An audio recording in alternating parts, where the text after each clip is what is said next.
International Speedway in the Southern Hills, the Irish Hills of Southern Michigan, for today's running of the Champion Spark Plug 400. It is a beautiful day with bright sunshine. Good afternoon, everybody. I'm Bob Jenkins along with Larry Nuber, and this should be a dandy. Always good competition on the high banks of Michigan. To start with today, we've compiled some statistics for you. We've taken selected drivers and showed you the finishing positions on the so-called super speedways, those more than 2 miles in length: Daytona, Talladega, Pocono, and here at Michigan.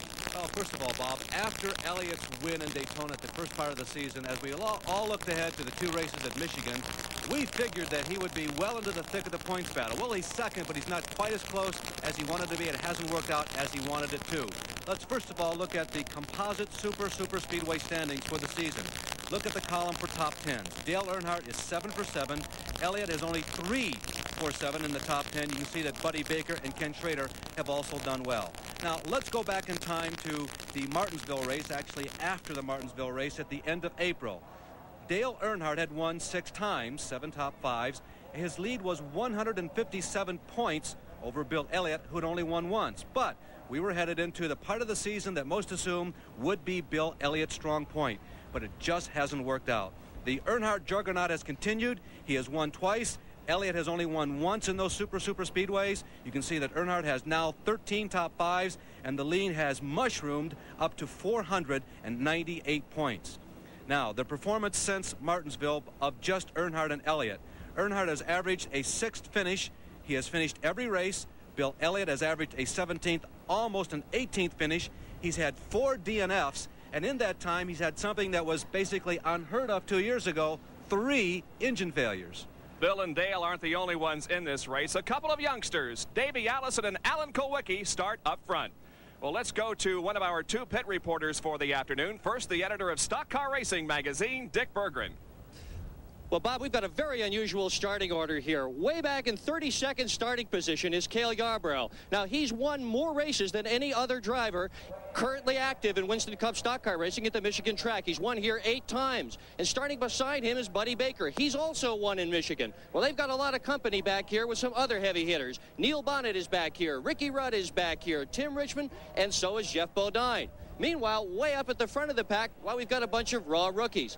Brett Bodine is starting in 5th spot. This is only the 2nd time he's ever been to Michigan. He's never won a Winston Cup race, but he's got some company because there are 2 other drivers in the front 5 who have also never won a Winston Cup race: Alan Kulwicki and Kenny Schrader. On the pole, yet another rookie, Davey Allison. And there's quite a story on his car. And for that story, here's Jerry Punch.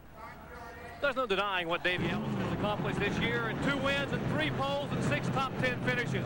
But the saga is not of Allison, it's of the car. The car is named Battle Star. It should be called Battle Scar. The reason, well, the car was brand new at Rockingham and set on the pole. Then at Darlington, the car backed into the wall, was engulfed in flame, had to be rebuilt from the star back.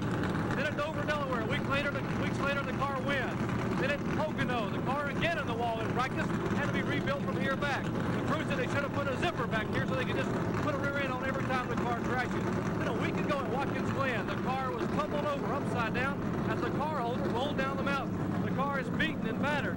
Numerous scratches and dings in the car. He said the car would not be fast here in Michigan, but indeed it is. Over 170.7 miles per hour. It's on the pole. Aerodynamics, well, maybe. They call it the golf ball effect. The more dimples, the faster it goes. All right, thank you, gentlemen. Those are some of the players in today's race. And how about this racetrack? Well, in 1981, there were 65 lead changes during the course of a 400-mile race. That should indicate the kind of competition we will be having here this afternoon. The Champion Spark Plug 400 is being brought to you by Budweiser. Beechwood Age, for that clean, crisp taste. This Bud's for you. By Quaker State Motor Oil. New Quaker State with QSX keeps your engine cleaner to last longer. By Ford and your Ford dealer. Have you driven a Ford lately? And by Kodak VRG Film. Unsurpassed color and print film. The color of life. The 40 cars in today's race have been fired on pit road or are about to move out to begin this 400-miler here at Michigan. Road and and onto the high banks of Michigan International Speedway. There is Davey Allison. He's the pole sitter, but had a few problems getting the car started, and he's going to have to catch up to his assigned starting position right behind the pace car. So again, 40 cars and drivers are getting set to go, and here is a lineup for today's Champion Sparkplug 400. On the pole, with a speed of 170.705 miles an hour from Hueytown, Alabama, in the Haviland Ford, Davey Allison. Alongside will be Alan Kulwicki from Concord, North Carolina, in the number 7 Sierra Downer Dodge Ford. Going in row number 2 from Dawsonville, Georgia, Bill Elliott in the number 9 Coors Selling Ford, and alongside Ken Schrader from Benton, Missouri, in the Red Baron Frozen Pizza Ford. The fastest 4 qualifiers were in Ford. Now going to row number 3, it's Brett Bodine in number 1 in the Bullseye Barbecue Sauce Chevrolet, and alongside Benny Parsons in the Folgers Coffee Chevy. Row number 4, Darrell Waltrip in the Tide Chevrolet, and alongside will be Dale Earnhardt in the Wrangler Chevrolet. Going to row number 5, it's Terry Labonte in the Budweiser Chevrolet number 11, and Derek Cope in the number 19 Stoke Racing Ford. In the 6th row will be Richard Petty in the STP Pontiac number 43, and Harry Gant in the Skoal Bandit Chevrolet number 33. In row number 7, it's Rick Wilson carrying one of our in-car cameras in the Kodak Film Oldsmobile, and then Lake Speed in the Wins Oldsmobile. Starting in row number 8, it's Morgan Shepherd in the Quaker State Buick, and Bobby Hillen Jr. in the Miller American Buick. In the 9th row, Jim Sauter in the number 89 Evinrude Outboards Pontiac, and Kyle Petty in the Citgo Ford. Going to row number 10, it's Bobby Allison and last week's winner, Rusty Wallace. Row number 11, Sterling Marlin and Jeff Bodine. Starting in row number 12, Bill Parsons and Rodney Combs. The 13th row, Tim Richmond and Ken Reagan. In the 14th row, Ricky Rudd and Michael Waltrip. Row number 15 consists of Dave Marcus and Neil Bonnet. Buddy Baker and Cale Yarborough make up row number 16, while Buddy Arrington and Dave Simcoe are in the 17th row. Row number 18, it's J.D. McDuffie and Jimmy Means. In the 19th row, Dale Jarrett and Charlie Rudo, and in the 20th row, it's Bobby Waywack and Greg Sachs. So those are the 40 starters that are now going through the tri-oval, getting set to start this race. And there is a look at Cale Yarborough, and he also carries one of our in-car cameras today. As we look at Yarborough, Bob, he is one of those people starting behind 20th position, start position. And what's so significant about that, Winston Cup racing has become so competitive. No one has ever started from worse than 10th at MIS and won. Jeff Bodine, Phil Parsons, Tim Richmond, Ricky Rudd, Michael Waltrip, Neil Bonnet, Buddy Baker, Cale Yarborough, all those people starting behind 20th start position. And Rick Wilson will carry our other in-car camera. He's getting the goggles adjusted, getting set to go. He starts from row number 13. And alongside him will be Lake Speed, and just ahead of him, the STP Pontiac, driven by Richard Petty. Some surprises, yes, in the top 10, top 20 in qualifying, but the racing has become so close, particularly in 1986 and 1987, that you can't call Kulwicki a big surprise up front. You certainly can't call Benny Parsons surprising on the performance of Derek Cope the last time here at MIS. That too is not a surprise. They are all up into the top 10. Derek Cope, of course, was the second quickest qualifier in the race earlier this year here at Michigan. Today he qualifies for the 10th position with a 168.634 mile-an-hour lap. Well, the field is in the northern banking of Michigan International Speedway, about to come through the tri-oval, and hopefully to receive the green flag from NASCAR official starter Harold Kinder. Here comes the field, beginning to pick up speed just a little bit. It's Davey Allison and Alan Kulwicki as the crowd rises to its feet, begins to cheer, and the green flag is out. Here we go, 400 miles. The Champion Sparkplug 400 is underway.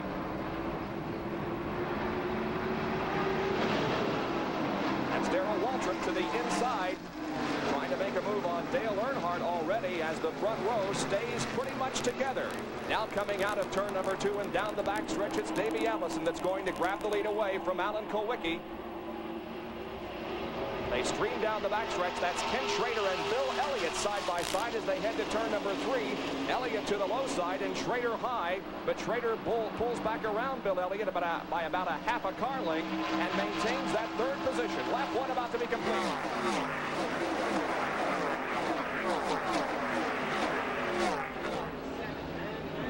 Davey Allison, followed by Alan Kulwicki, and then Schrader and Elliott battling. Wins most often here at MIS have come from first and fourth. Look at the entire field. We've completed 2 miles, and they're still 2 and 3, almost even 4 abreast.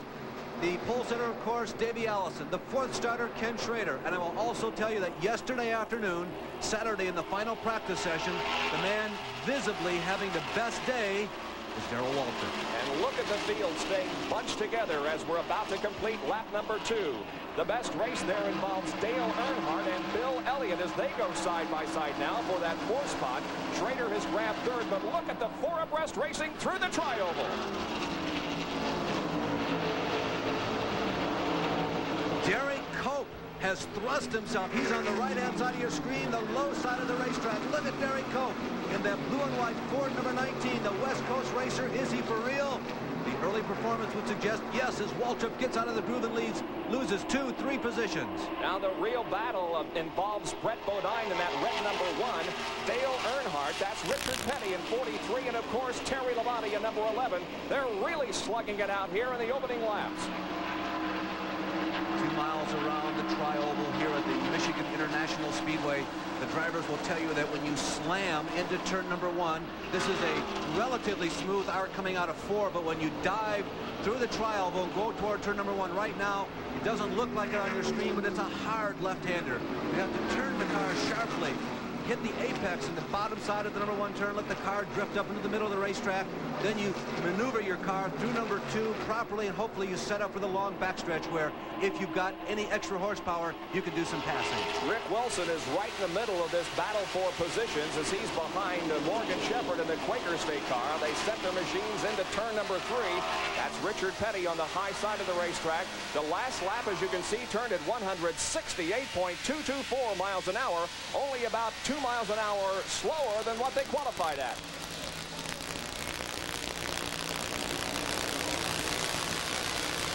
There you can see Benny Parsons and Rusty Wallace, last week's winner, moving around as they're now in turn number 1.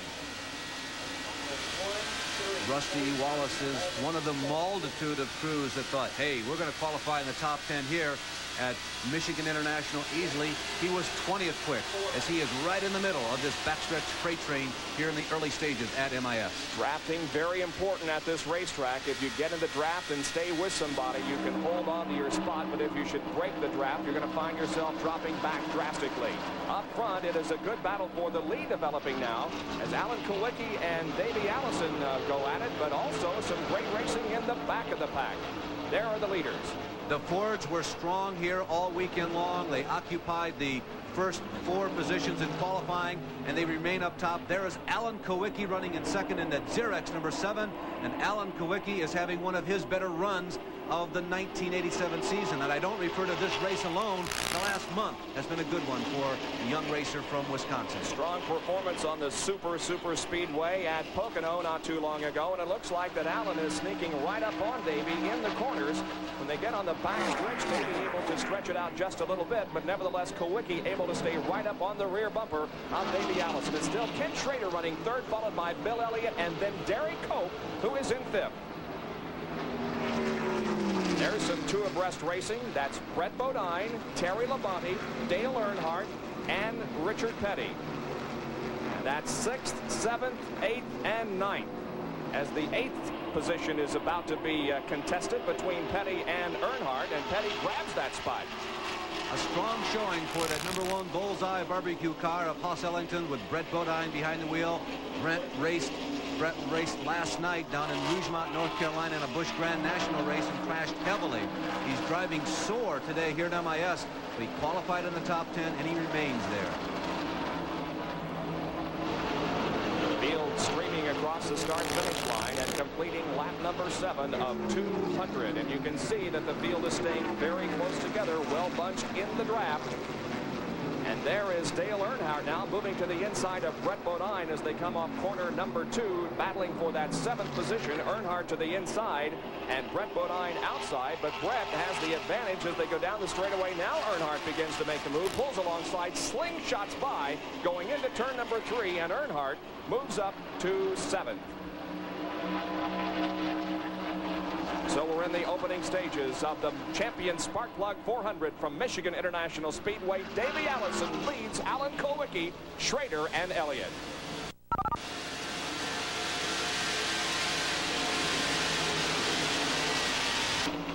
We have completed 10 laps in the Champion Spark Plug 400. That's Davey Allison leading. Ken Schrader moves around Alan Kulwicki and takes second. Back in fourth is Bill Elliott.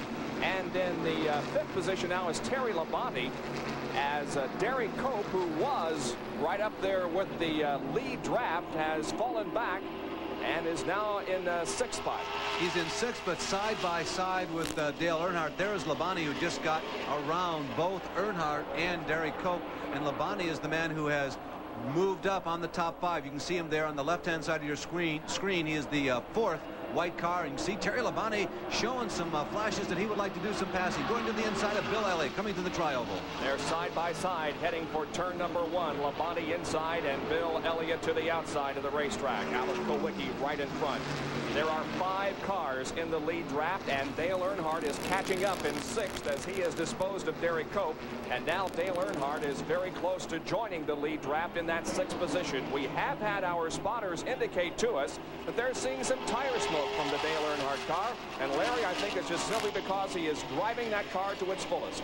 Yeah, I think so, Bob. He has really been thrashing on it. Earnhardt didn't have the best of starts, but perhaps he was biding his time for just a couple of laps. But since everybody strung out, he turned his machine loose, and Earnhardt has been moving up.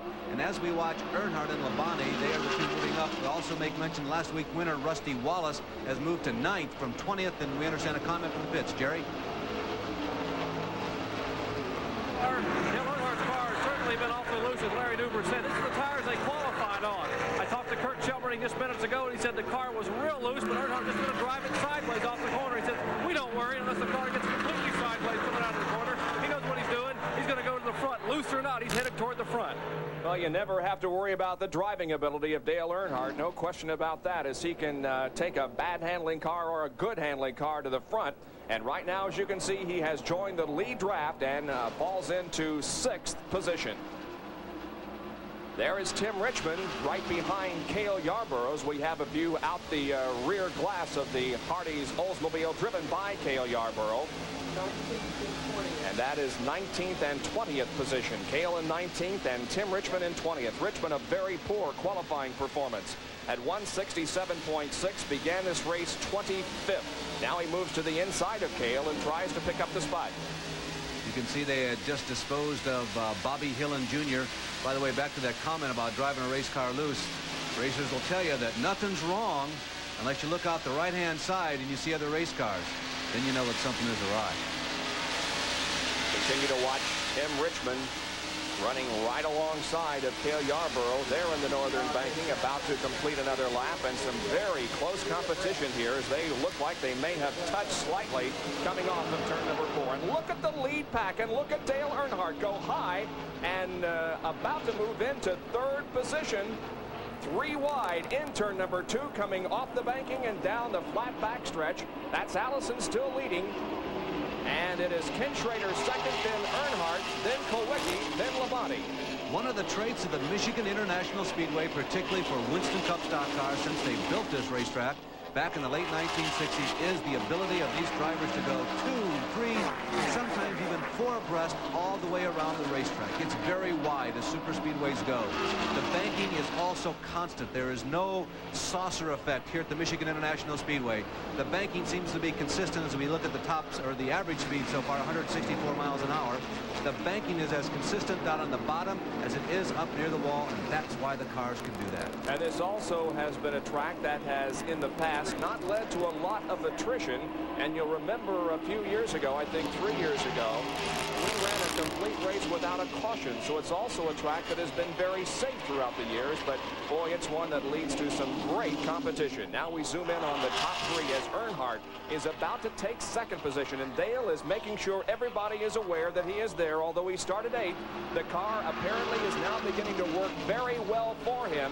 And he slides to the inside of Ken Schrader. They're side by side into turn number 1. Remember, Dale Earnhardt won the previous race here at Michigan earlier this year, and now Earnhardt Earnhardt goes into second. As you can see, some tire smoke coming off the left rear of the Ken Schrader Barron's Frozen Pizza Special. It's hard to say which one it came off of specifically, but I don't think it makes any difference because they're out there racing.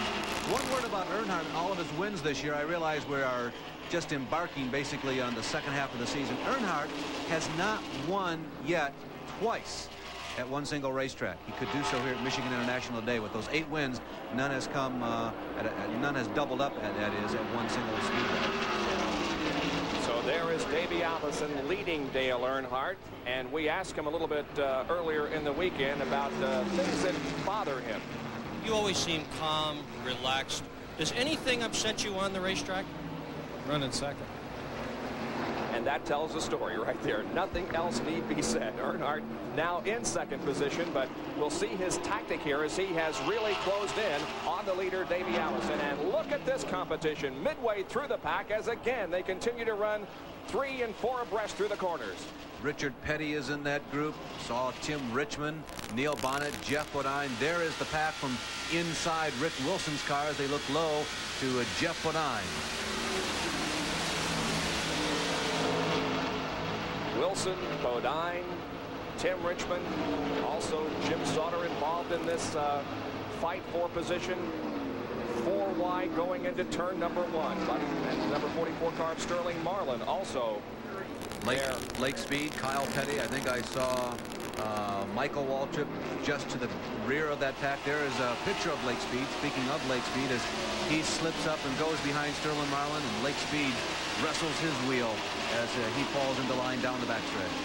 Hardy's race cam giving us some great shots as he and Lake Speed and the number 83 Wins Kmart machine are going at it for position.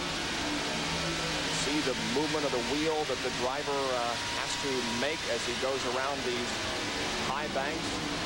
Now onto the tri-oval where the banking isn't quite as steep. And of course the backstretch here at Michigan is almost completely flat. One of the amazing aspects of these early laps here at MIS, Bob, is that the field is not in jeopardy. Not a single car is in jeopardy of being lapped. Everybody has continued to run at high speed. The qualifying difference was only about 3 seconds. They are all running much closer than that now. Let's just let you ride around the race course with Cale Yarborough.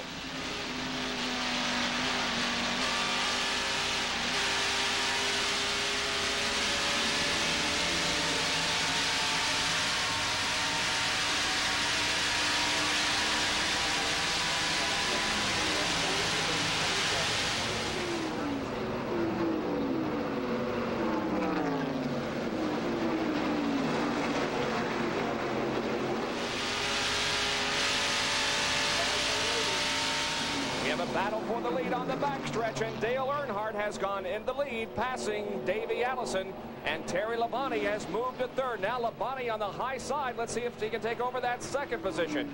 An outstanding performance in the early going for Dale Earnhardt, who started this race in 8th, caught up with the lead draft, and now has positioned himself at the front. Earlier in the season, Dale Earnhardt, when he was in the midst of racking up all those wins in March, April, May, and the early part of June, at one point he had reached the percentile of 65 for the percentage of laps that he had led, not running the lead lap or not running the top 5. Take another look at this pass on Dale. It was just a classic MIS pass. He kept the momentum up as he went around turn number 1, number 2, which sets you up for the backstretch. The backstretch is normally where you can get most of your work done, and Dale did it on Davey. Now Labonte is trying to do the same thing. He'll follow Davey through the D-shaped front stretch here, try and turn a good turn number 1, turn number 2, and if he has kept the momentum up going through and cross the start-finish line, perhaps he can pass Davey in number 2, but if he gets 1 and 2 good, the pass will come at the end of the backstretch. But Davey that time seemed to have the edge going through 1 and 2. Well, a while ago there were 5 cars in the lead draft. Now there are 7 cars in the lead draft as Richard Petty and Rusty Wallace have cut up, and there is trouble in the Cale Yarborough car. He has dropped low on the racetrack, and smoke is pouring from that machine. It looks like another bad race for Cale Yarborough.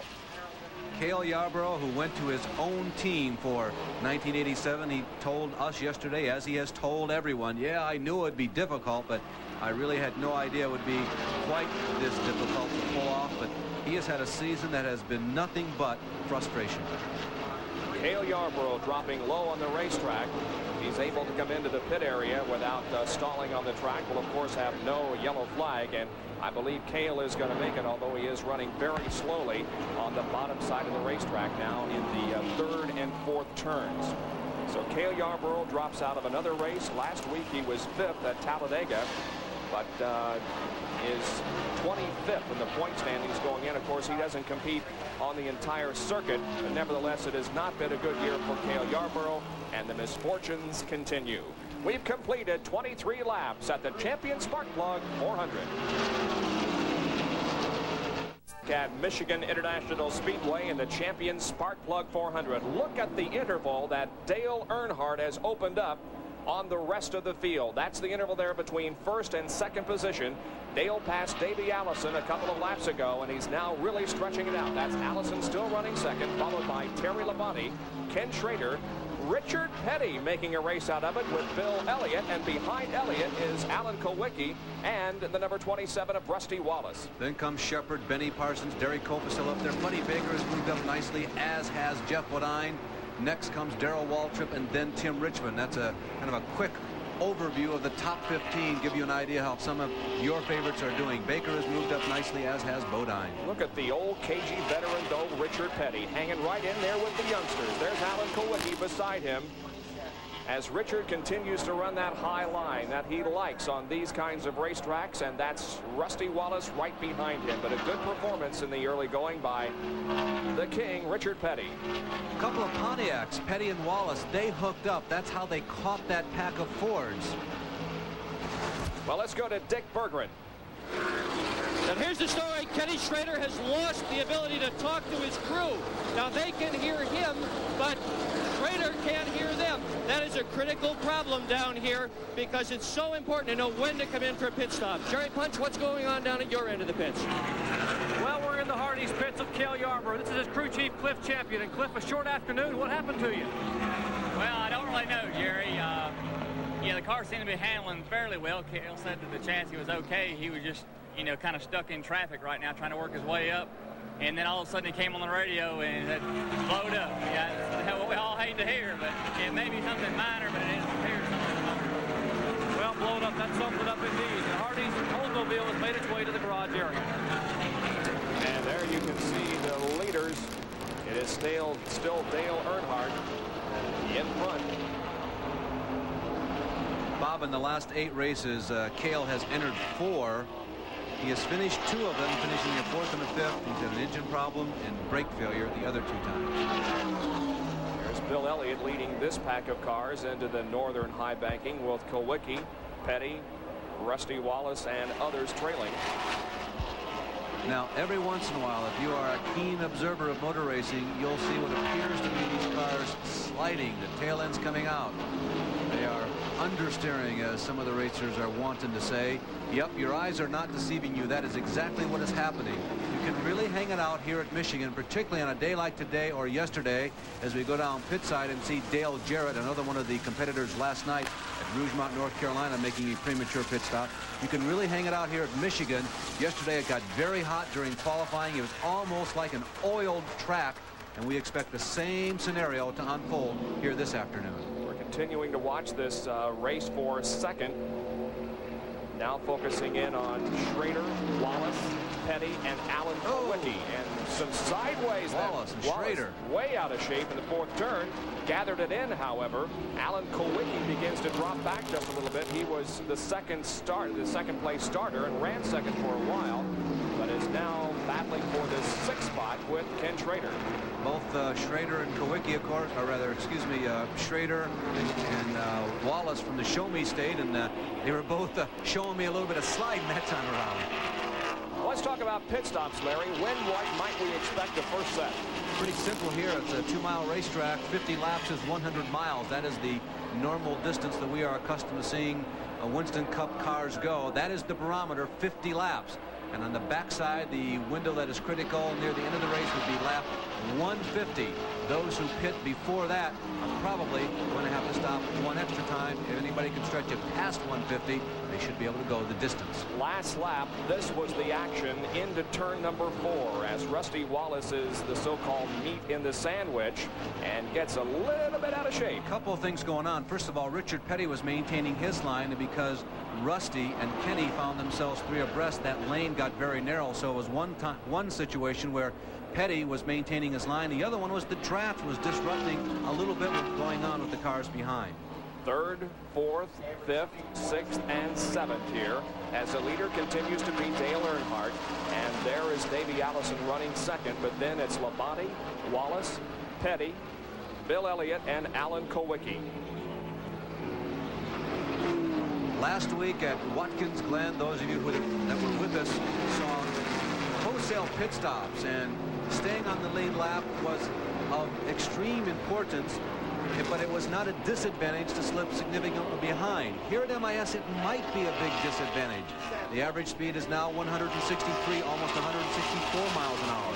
Bob told you earlier, it's very common to have few caution flags, perhaps as few as 3 or 4. And if you're not careful here at MIS, once you get into a period of the race like this where it's been green for so long, you might find yourself getting lapped and ending whatever chances you might have to win this race. So the low number of yellow flags can really play a role in the outcome here at Michigan. Dale Earnhardt has just absolutely taken off and is leading everyone in his wake. He's up to a 3.5-second lead now over Davey Allison and the others. And here is that second place car driven by Allison. They move to the high side and pass Dave Simcoe, one of the slower cars on the racetrack. But Terry Labonte and Rusty Wallace are hooked up in a draft with Davey Allison as they go into the backstretch. Simcoe is from nearby Clarkston, Michigan, one of the homestaters, almost the home area drivers that competing here at MIS. We have a car spinning down the backstretch and picking up a whole bunch of dust. That is the 04 car of Charlie Rudolph. The Sunoco Chevrolet has spun off the racetrack to the inside. Doesn't appear as if he has hit anything. He's managed to keep it away from the inside guardrail. However, Charlie is off course, has the car running, however, and is going to be pushing it, or rather driving it back onto the racetrack. But nevertheless, the first yellow of the afternoon comes out as Dale Earnhardt will charge toward the finish line and maintain that first position. Rudolph, of course, is a man who's had most of his experience in the last 5 years running the modifieds out east. Landed a nice sponsorship with the Sunoco people. This is the same Sunoco that used to adorn Roger Penske cars.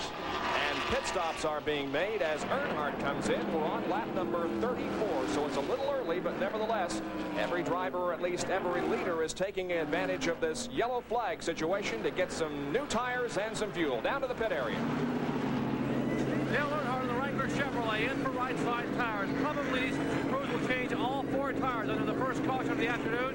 You see Earnhardt on the top and Allison on the bottom as we see the lead car now getting 4 tires. The Allison crew moving around to the left side of the car. Earnhardt's crew almost finished with their pit stop. The car down the way. A little over 14.5 seconds. His car is gone. Allison still on the jack, getting his left side tires. Remember, their crewman, their jackman Larry Ift, injured last week, and team manager Robert Yates has to man the jack. And there's Allison down pit road. Well, a much slower pit stop for Davey Allison, but he and the others are moving back up to speed and going back out onto the race course. You can see that Rusty Wallace and Terry Labonte have beaten Davey Allison out of the pits for this restart. So we're under yellow because of a spin on the backstretch involving Charlie Rudolph. We'll be back with more of our live coverage from Michigan. The owner of this racetrack always attracts a tremendous crowd, especially when the Winston Cup cars are here, and that is the situation this afternoon. And I can guarantee you what I'm going to be doing tonight, Larry, is I've been waiting on this preseason game between the Bears and the Dolphins for a long time, and I know ESPN has. Can we start a pool as to who Chicago's starting quarterback will be each quarter, and then for the first game of the real season? That's going to be interesting to see who emerges from that apparent dogfight to come up as the signal caller for the Bears, a team which certainly, if everything falls together, everybody is in agreement, they're still one of the stronger teams in the National Football League. It'll be live at 8 o'clock Eastern time tonight from Miami, the Dolphins and the Chicago Bears. Well, this round of pit stops will really shuffle the standings. Everybody has come in. There was no pattern to people running up front, getting in first, getting out first. You're going to see a lot of changes when we give you the lineup as it now is. Well, Rusty Wallace had a good pit stop and is third in line behind the pace car. Let's see if we can reach Rusty by our in-car radio to see how things are going for him. Rusty, this is Larry Nuber up in the ESPN booth. Do you have a reading on us? Yeah, I do. Go ahead, Larry. Well, things don't look quite as strong as they did for you last week at Watkins Glen, but do you feel like you're still very much in the hunt? Oh, yeah. You know, I think it's a lot to say for the team to come from 20th up to 3rd. Kodiak Pontiac's running real good. These guys up here are just, I got my work cut out a little bit harder than I did last week. Now, did you make any changes on the car in this first pit stop, or have you basically kept what you started the race out with? No, we kept what we started the race out with. The car's a little loose, but I think I can drive it just a little bit faster with the rear end hung out a tad. It doesn't seem to be hurting me. Rusty, yesterday during qualifying, the track got very slippery. Same conditions today? Yeah, it's got a little bit better, really. The times have slowed down to like 43.80s and 44.20s and stuff like that versus 42 flat for qualifying. So we've got more rubber in the track, and I don't know if the wind's died down any. It looks to be more of a crosswind instead of a tailwind into turn 3. So we're a little bit better off right now. Okay, Rusty, we're going to keep our eyes peeled on you and watch you match wits with that blue and yellow machine. Yeah, I need to get up there and dice with them a little bit. Well, Jerry Punch is in the pit of Tim Richmond, and Tim is still there. What's the problem, Jerry? Well, no problem exactly. They are changing the rear track bar in the Folgers Coffee Chevrolet. They came in a length the first time when they changed the right side tires. They brought him back in and changed left side tires. And the rear track bar has a lot to do with the handling of the car, the Panhard bar. And certainly they try to loosen the car up the car too tight. The looser it gets, the faster it'll go. We summarize the pit stops that have just occurred now. There is Earnhardt, who came in as the leader and comes out as the leader. Richard Petty, however, is already up to second. He went into the pits in 5th position and now is second behind the pace car. So he was really the one that gained the most, and Davey Allison lost the most. He went from 2nd to 5th, and the pace car has pulled off the racetrack as the field begins to accelerate off of corner number 4 into the tri-oval, and the green flag is waving. The racing resumes. Look at Rusty Wallace trying to split the difference and go between Richard Petty and another car to the bottom of the racetrack, and Rusty Wallace goes into second. And it has been a very good first 38 laps for Rusty Wallace. He started 20th in this event, but is already in second. He's, of course, coming off that outstanding and exciting win last weekend at Watkins Glen last Monday. Actually, we had it live for you. He came in and made a pit stop on the very last lap and still won the race. There is Allison trying to move up. Morgan Shepherd, he too has had a strong day so far. There goes Davey to the outside of Morgan. You're in turn 3, turn 4 now. That's Davey Allison right behind the green car of Morgan Shepherd. Larry McReynolds and crew has been fielding a fast car for Morgan Shepherd for the last month. They've been besieged with poor luck, but they are definitely one of the people who could pop up with a win any week now. And there is Bill Elliott back in the pack, doing battle with Buddy Baker. Also Neil Bonnet in there, but Baker and Elliott now almost getting together, and our in-car camera is right behind this. This is Rick Wilson's view of the goings-on out there. You see Wilson swinging to the inside of Lake Speed as he goes on the backstretch. Speed holds his line going into number 3. Closes the door on Rick Wilson. From the camera, the high cameras that you see usually on your screen, it looks so easy. You get some of the idea when you go down inside the race car. You see how sudden the moves are. They're dicing back and forth. The wind currents have an effect. The driver moving the car back and forth, of course, with the steering wheel. He can do some of the steering with the throttle. Lots of activity going on out there, very close to Lake Speed.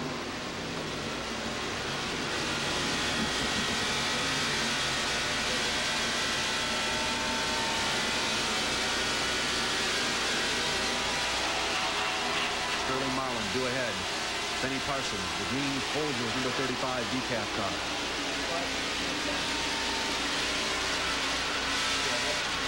And Rick Wilson moving to the outside, picking up position. Now he's still right behind Sterling Marlin as they come into the tri-oval once again.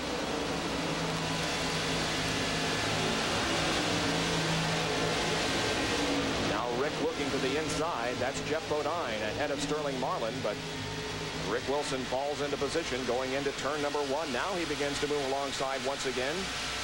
as he gets the right side view of that Piedmont Oldsmobile driven by Sterling Marlin, and Rick Wilson passes Sterling. And that's Jeff Bodine again in the Levi Garrett car. And they try to make a move on him as they go out of turn number 2 and down the backstretch. This is how it looks from the outside. That is Marlin on the high side of the racetrack, and so is Benny Parsons, as Rick Wilson is to the low side. Pretty good battle there between Rick Wilson and Sterling Marlin.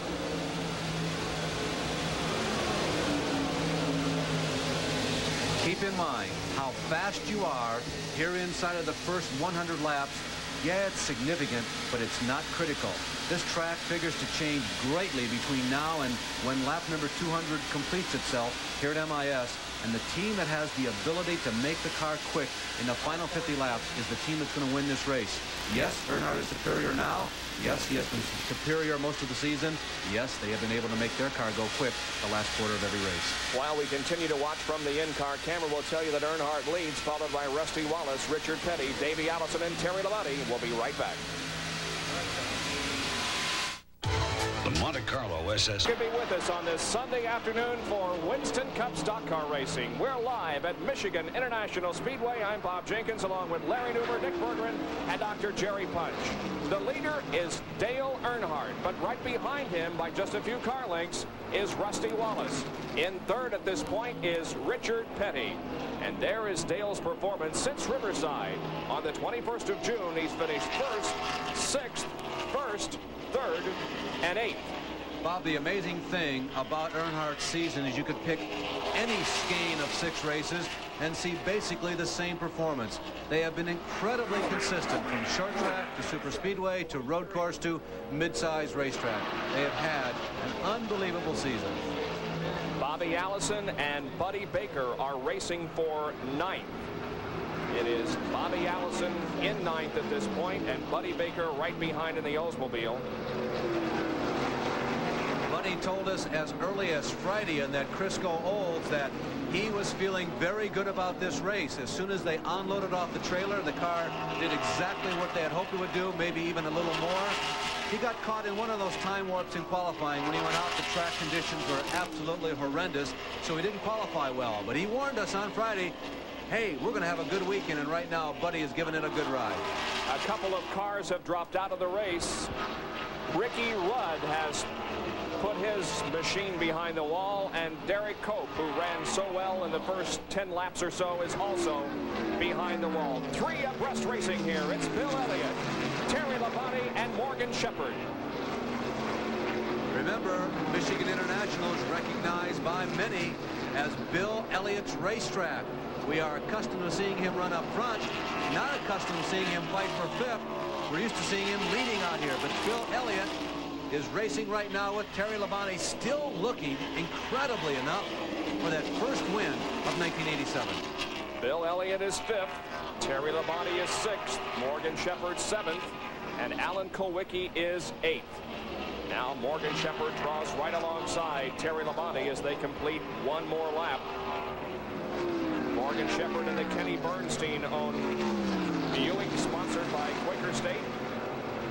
And there is Alan Kulwicki, who's watching all of this. Good side-by-side racing here in turn number 2 down the backstretch. The top 25 cars, yes, 25 are still very much in it. Darrell Waltrip is running between 20th and 25th right now. There goes Alan Kulwicki down to the inside of Morgan Shepherd, and Terry Labonte, and Kulwicki picks up 2 positions, maybe. Terry Labonte says, no, it's not going to be that easy. I got the momentum. I got the RPMs. I'm up here in the banks. Watch me go across the start-finish line through the tri-oval. Labonte holds on. Boy, the rear of that car got very close to the outside wall as the car came off of corner number 4. But Terry Labonte is fighting desperately to stave off the challenge of Alan Kulwicki. Still side by side in the southern banking of this racetrack.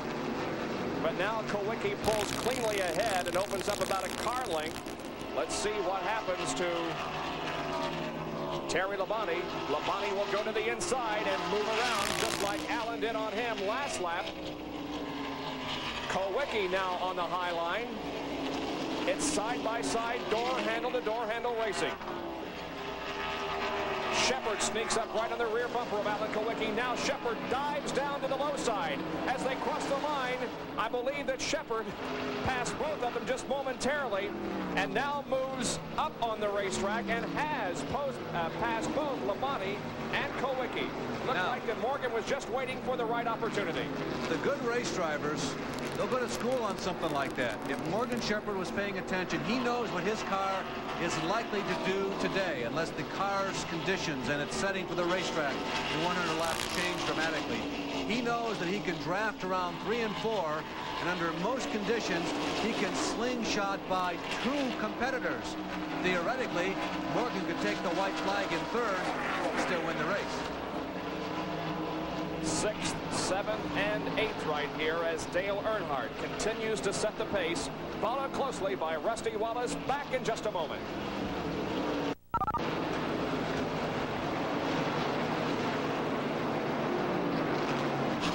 Once again, Dale Earnhardt is beginning to stretch out the lead just a little bit with about a second lead over Rusty Wallace.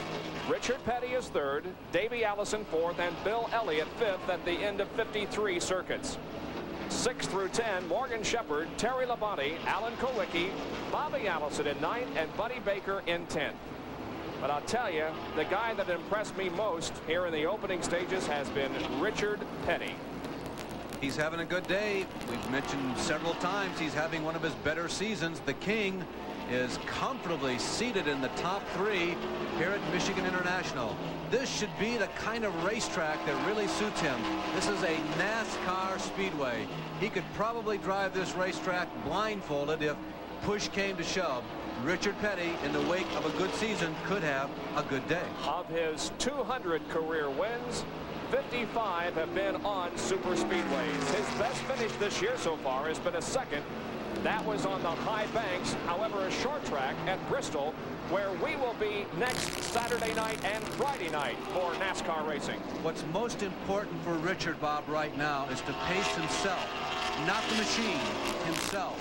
Fatigue should well be a factor. It may be a little more, a little less of a factor depending on the individual drivers. But it's a hot day. We are going to go 400 miles. Petty has to make certain that he's got the wind in his chest to come down the last 20 laps. Back in 4th and 5th, Davey Allison, our pole sitter, and Bill Elliott, who is going for his 3rd consecutive win at this race. Now, Dale Earnhardt, of course, won the race here at Michigan earlier this year. But Bill Elliott has a streak of 2 going, looking for 3 in a row in this particular late summer event here at Michigan. By the way, Ricky Rudd, we told you he had pulled his Ford behind the wall. He is back in the race after some repairs in the garage area. Cale Yarborough is the all-time leading winning driver here at Michigan International with 8 wins. Bill Elliott is 2nd with 5. Joey Knuckles in a conference with some other crew members as they're talking about their man, Davey Allison, and what he is doing on the racetrack at the moment. Well, he's falling back just a little bit, but still very much in contention for this race, but he is not running in the lead draft at this point. You look down into the Davey Allison, Joey Knuckles pit. Think about pit stops, think about fuel mileage, going back into the pits. Joey Knuckles still in a consultation. Gary Nelson said this week, you know, I got all the credit when Robert Yates was with me for the great fuel mileage that we used to get. Well, Robert Yates is now with Davey Allison and Joey Knuckles, and look who's getting that really outstanding fuel mileage. Yeah, it's the car that Robert is preparing the motors for. Once again, we go back up front to check on the leaders. And it is Dale Earnhardt still out in front. He's the car to the far left. And then Rusty Wallace. You can see the interval between 1st and 2nd and the interval between 2nd and 3rd, Richard Petty.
Laps completed out of 200 at the Champion Spark Plug 400 at Michigan International Speedway. There is the leader, Dale Earnhardt, as he speeds down the backstretch.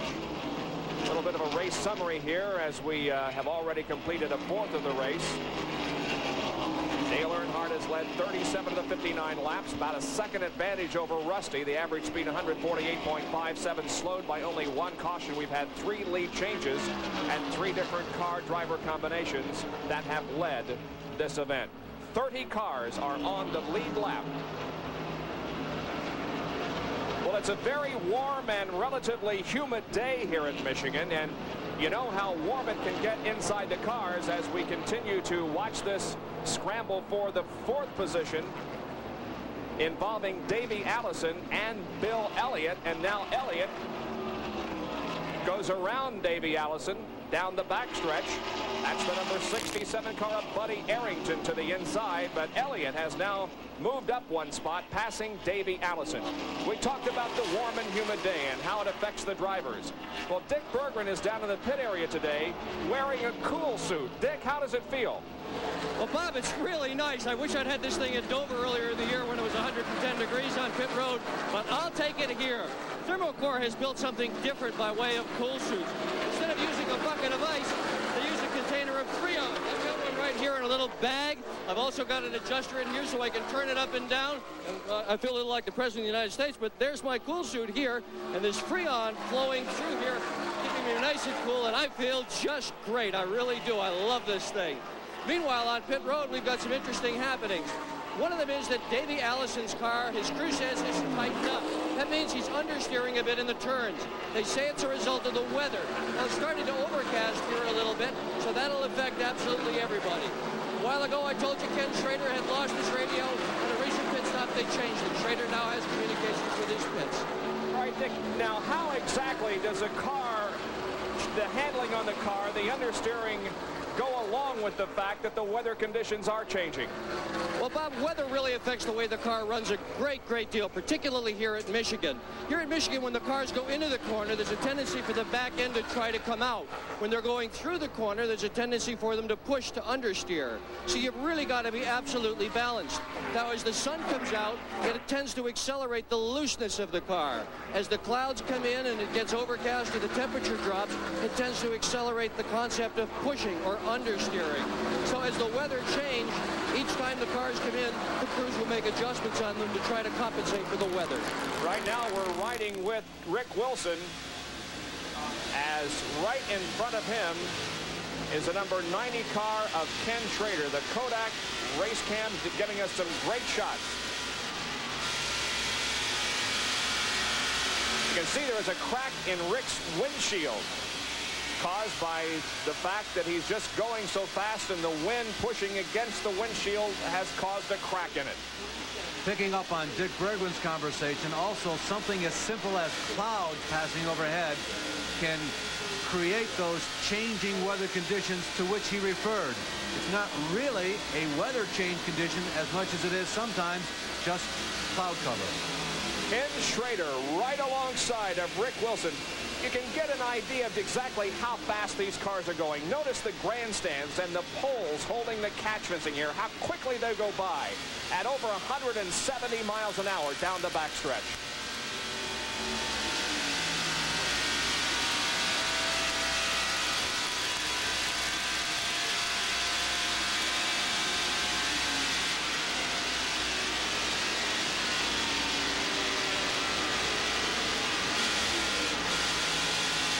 Bobby Wallach passed. He is 1 lap down.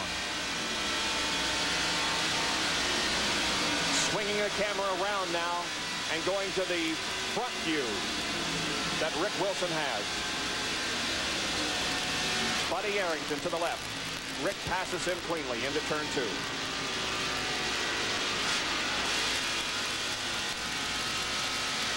66 laps completed here in Michigan at Pocono, where they're running a 500-mile IndyCar race. At the end of 125 miles, Emerson Fittipaldi leads over Jeff Brabham, Michael Andretti, Mario, Rick Mears, Al Unser, Roberto Guerrero, Pancho Carter, Danny Sullivan, and A.J. Foyt.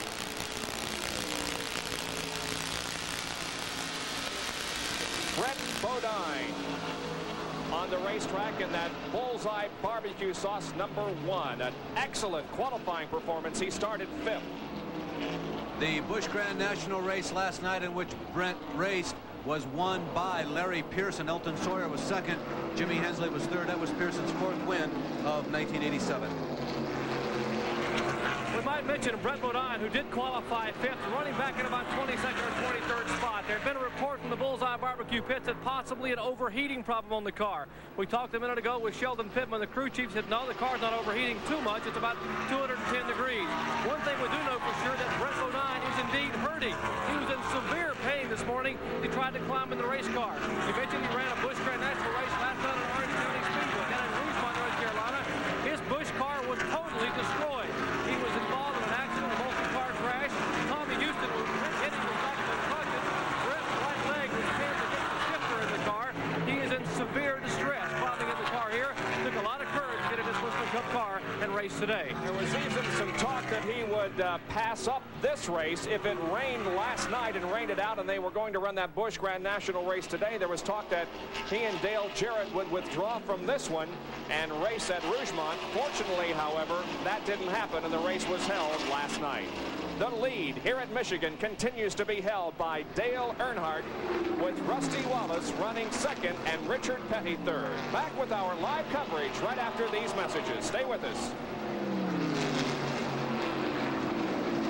Booth tonight along with Mike Patrick and Dick Butkus as we present an NFL preseason game, the Chicago Bears against the Miami Dolphins at 8 o'clock Eastern Time tonight, live on ESPN, and we are live at Michigan International Speedway as Dale Earnhardt continues to lead, and now this side-by-side battle involving Terry Labonte and Alan Kulwicki for 7th. And Bobby Allison got his nose right up there saying, hey, fellas, I know you guys are having a good time, but I'm back here. Don't slip up. I'll slip through. Alan Kulwicki started 2nd, was 2nd fastest qualifier, but is now in 8th as Terry Labonte runs 7th. There is Bobby Allison, who started way back in 19th position. Remember, no driver has ever won MIS from further back than 10th. Again, the most favored positions of winners here at MIS, 1st and 4th. Behind that group, Buddy Baker continues to run. You got a quick glimpse of Morgan Shepherd. He's in 6th position as Bobby Allison goes down low and momentarily makes it 3 abreast. Kenny Schrader is still in it. I'm going 10th through 20th. In no particular order, but this is the approximation. Rick Wilson, Neil Bonnet, Sterling Marlin, Jeff Bodine, Tim Richmond, Benny Parsons, Dave Marcus. You can see Labonte's Michigan record 4 times in the top 10 in 17 starts. Lake Speed still on the lead lap. Jim Sauter, who qualified so well, driving the Evinrude number 89. The 55 car of Phil Parsons, Kyle Petty, Brett Bodine, Bobby Hillin Jr., and Michael Waltrip. Where's Darrell? He's next. 26th. So Alan Kulwicki in the Xerox Ford running 8th at the moment. He's of course pretty much an independent trying to put some money together. Well, you really have to stick to basics and really try to get the most out of the equipment that you have. You have to do the best you can with what you've got and try to work your way up into a better position. That's what we're doing right now. We're in the growing stages with this team, and you know, I'm really pleased with the kind of progress that we've made. A lot of people use money for an excuse, you know, but you only get to race 1 car and 1 engine at a time, so you can't always say, well, if I had 10 engines, I'd run better, or if I had 10 cars, I'd run better. I just concentrate on doing the best with what I've got and not use that for an excuse. Alan Kulwicki's father, by the way, Gerald, crew chief and engine builder for teams that won 6 USAC stock car championships with Norm Nelson and Roger McCluskey. Right now, Alan comes into this race 17th in the point standings. Again, his best finish was not too long ago in the 2nd Pocono race of the year. He was runner-up to Dale Earnhardt in an exciting battle for the lead and the finish as Dale passed him going out of the tunnel turn and held on for the victory. Kulwicki has a 2nd place at MIS, ASA, September 1985. And, you know, Bob, people like Mike Eddy, Bob Seneker, Mark Martin for that matter, maybe some of the younger fellows who have come along, Tom Jones in recent years. Kawicki is living their dream. This must give them tremendous incentive that, geez, maybe we're next. Maybe if we can take the time and provide the dedication, maybe this could be us in the next couple of seasons. You can see Allen's best 87 finish in Winston Cup racing. That rousing second place at Pocono. He lost the lead in the win on the last lap, going over the tunnel turn to Dale Earnhardt. Who else? Back up front, it is Dale Earnhardt with an advantage over Rusty Wallace. Dale is threatening to run away with this race, although Rusty Wallace is certainly still within striking distance. 76 laps have been completed, about a 2-second lead for Dale Earnhardt. Now ESPN and NASCAR with a track fact.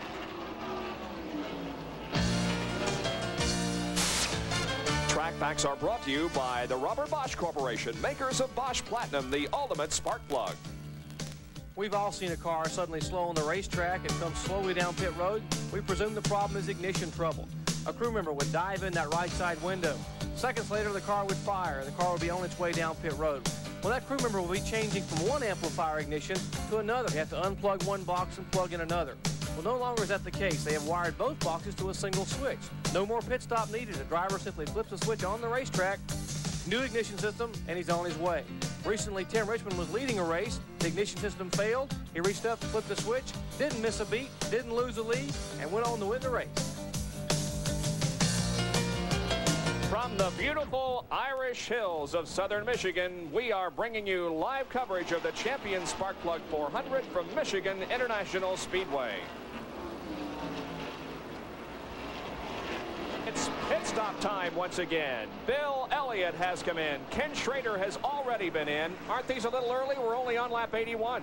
They're a little early unless you're unhappy with the setup of the race car. Then you want to come in as early as you can, make those changes. You can see a crewman reaching into the back window of Bill Elliott's car, adjusting the wedge probably on that machine. It's early unless you want to make a change.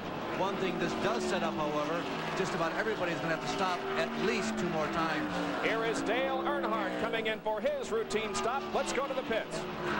Dale Earnhardt brings the Wrangler Chevrolet down pit road. Now, he made an early pit stop on lap 35 during that first caution flag. It has been 46 laps since his first pit stop. That's 92 miles here at the 2-mile Michigan track. That's about as far as he wants to go on fuel. Really, they don't want to push it. Remember last week at Watkins Glen, they ran out of fuel early at Watkins Glen, made that last second stop. Right side tires, fuel only, and the car out of the way. Jerry, it was a 14.1 second pit stop, an excellent performance. Now Richard Petty is in for a stop. He was running in third when the pit stops began. Others making theirs. Richard Petty squealing the tires and rolling back onto the racetrack. Others that are in include Michael Waltrip, Bobby Hillin, Buddy Baker, Lake Speed, and Brett Bodine. Petty gaining momentum in the STP Pontiac. There's Bobby Hillin Jr.'s Miller American Buick. Service completed on that car. He rolls back out onto the racetrack. And here is Rusty Wallace's crew preparing for his stop. He is the leader because he hasn't made a pit stop, and we expect it this time around as the crew has moved out into pit lane, making sure that Rusty knows where to stop. There is Wallace bringing the Kodiak Pontiac down off the banking and into pit road. Dick Berggren is there for Rusty's pit stop. There comes Rusty Wallace down pit road. We just saw Dale Earnhardt going by off the pace. Rusty Wallace, meanwhile, in for a pit stop. This is a routine stop. Wallace almost certainly is going to do exactly what everybody else has done on pit road, and that's to change right side tires, take a full load of fuel, and get out as quickly as possible. Alan Kawicki has just come in. So too has Bobby Allison. Rusty Wallace with a Kodiak Pontiac, and there he goes. It's a 14.5 second pit stop, so just a tick of the watch slower than Dale Earnhardt's, but Rusty goes back out there. Dick mentioned he saw Earnhardt go by off the pace. He just came through the trial, we can see some tire marks on the side of Jeff Bodine's car there in the pits. Earnhardt appeared to be up to speed this time, so not certain what it is that perhaps was spied from the pit area. Davey Allison was leading, but now here he comes in for a pit stop, and so does Terry Labonte. And the only one now among the leaders that has not come in for a stop, Morgan Shepherd. Jerry Punch. Well, Davey Allison brings the Havoline Ford to a halt. Remember, their first pit stop was a little longer than normal. Some of the crew members were hurt in that crash last week by the car holder. Robert Yates is manning the jack. Terry Labonte also in the Budweiser Chevrolet. Right side tires. The Havoline Ford out of the way. Let's go to Dick Berggren. Well, some of the cars have taken the left side tires, and that is just exactly what Labonte did. Now, one of the significant things about these pit stops is they will determine who is getting good fuel economy. Remember, last week, if you saw Watkins Glen, Labonte managed to go all the way around to the very tail end without running out of fuel. Waltrip is now in for fuel. Jerry, what's going on in the Waltrip pit? Well, left side tires for the Tide Chevrolet. Darrell Waltrip's crew. Jeff Hammond and him finishing the left side. Off the jack. Good pit stop for Waltrip. 14 and 4/10 seconds. There goes Darrell back out onto the race course. The leader was Morgan Shepherd, but he has come in now, and that means that everybody has made his second pit stop. And we now check the standings and find that Rusty Wallace is in the lead over Dale Earnhardt. Kyle Petty among the last to pit, but now the service on that Wood Brothers Ford completed.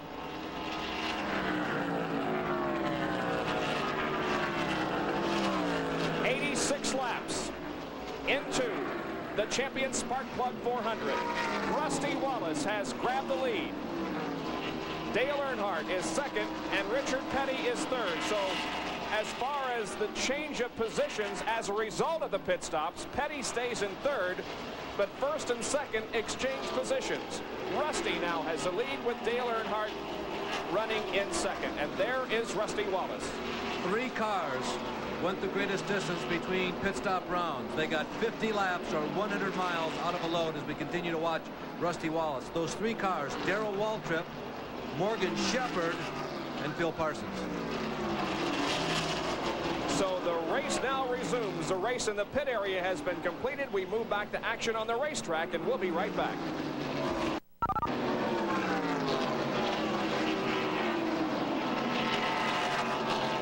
Larry Newber, Dick Berggren, and Jerry Punch back at Michigan International Speedway for the Champion Spark Plug 400. It is a 1-second lead that Rusty Wallace has over Dale Earnhardt. Now, the question is there a problem with the Earnhardt machine? Richard Childress could best tell us that. Here's Dr. Punch. Well, there was a problem, and may still be a problem with the Earnhardt car. Richard Childress, your car was awfully slow getting up to speed at that pit stop. What happened? The clutch was slipping when he left the pit. We don't know why, but the clutch just slipped, and it slipped for about 2 or 3 laps, but it seemed like it might be okay now. You guys grabbed a fire extinguisher and ran up to the wall like you were going to bring him back in. What were you going to do? We were going to try to cool it down and put some blow some fire extinguisher fluid on it, try to cool it down. Okay, well, possibly a problem with Dale Earnhardt. They said the car is running okay now, but you never know. Clutch slipping when he made that pit stop. Let's go to Dick Berggren.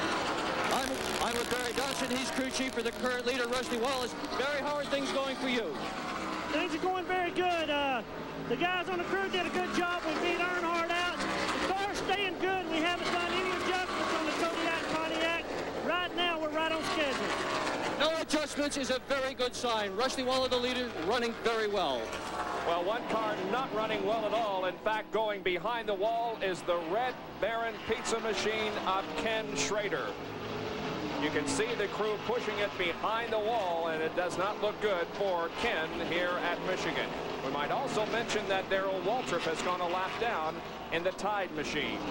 But the lead being held at the moment by Rusty Wallace as Rusty looks for his second consecutive win on the Winston Cup Trail.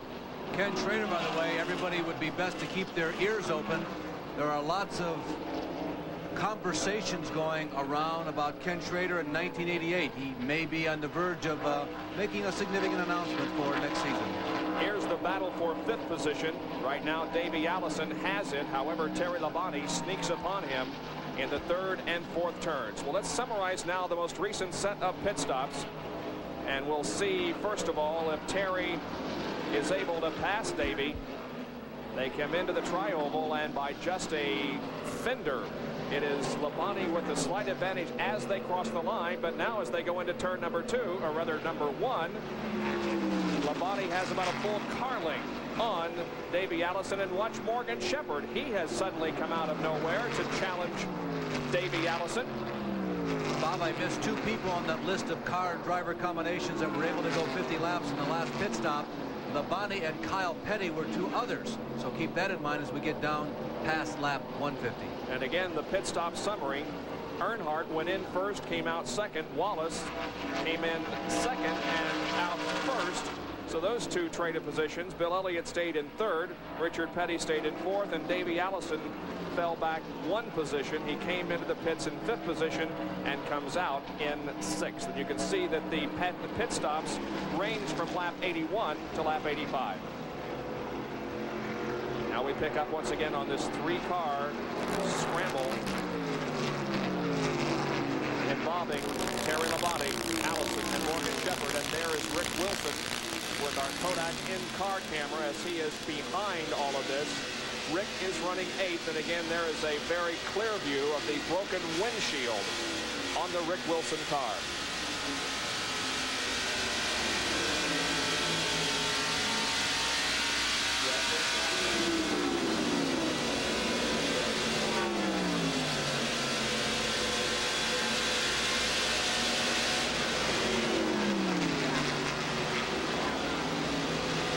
Rick appears to be catching Morgan Shepherd, Davey Allison, and Terry Labonte.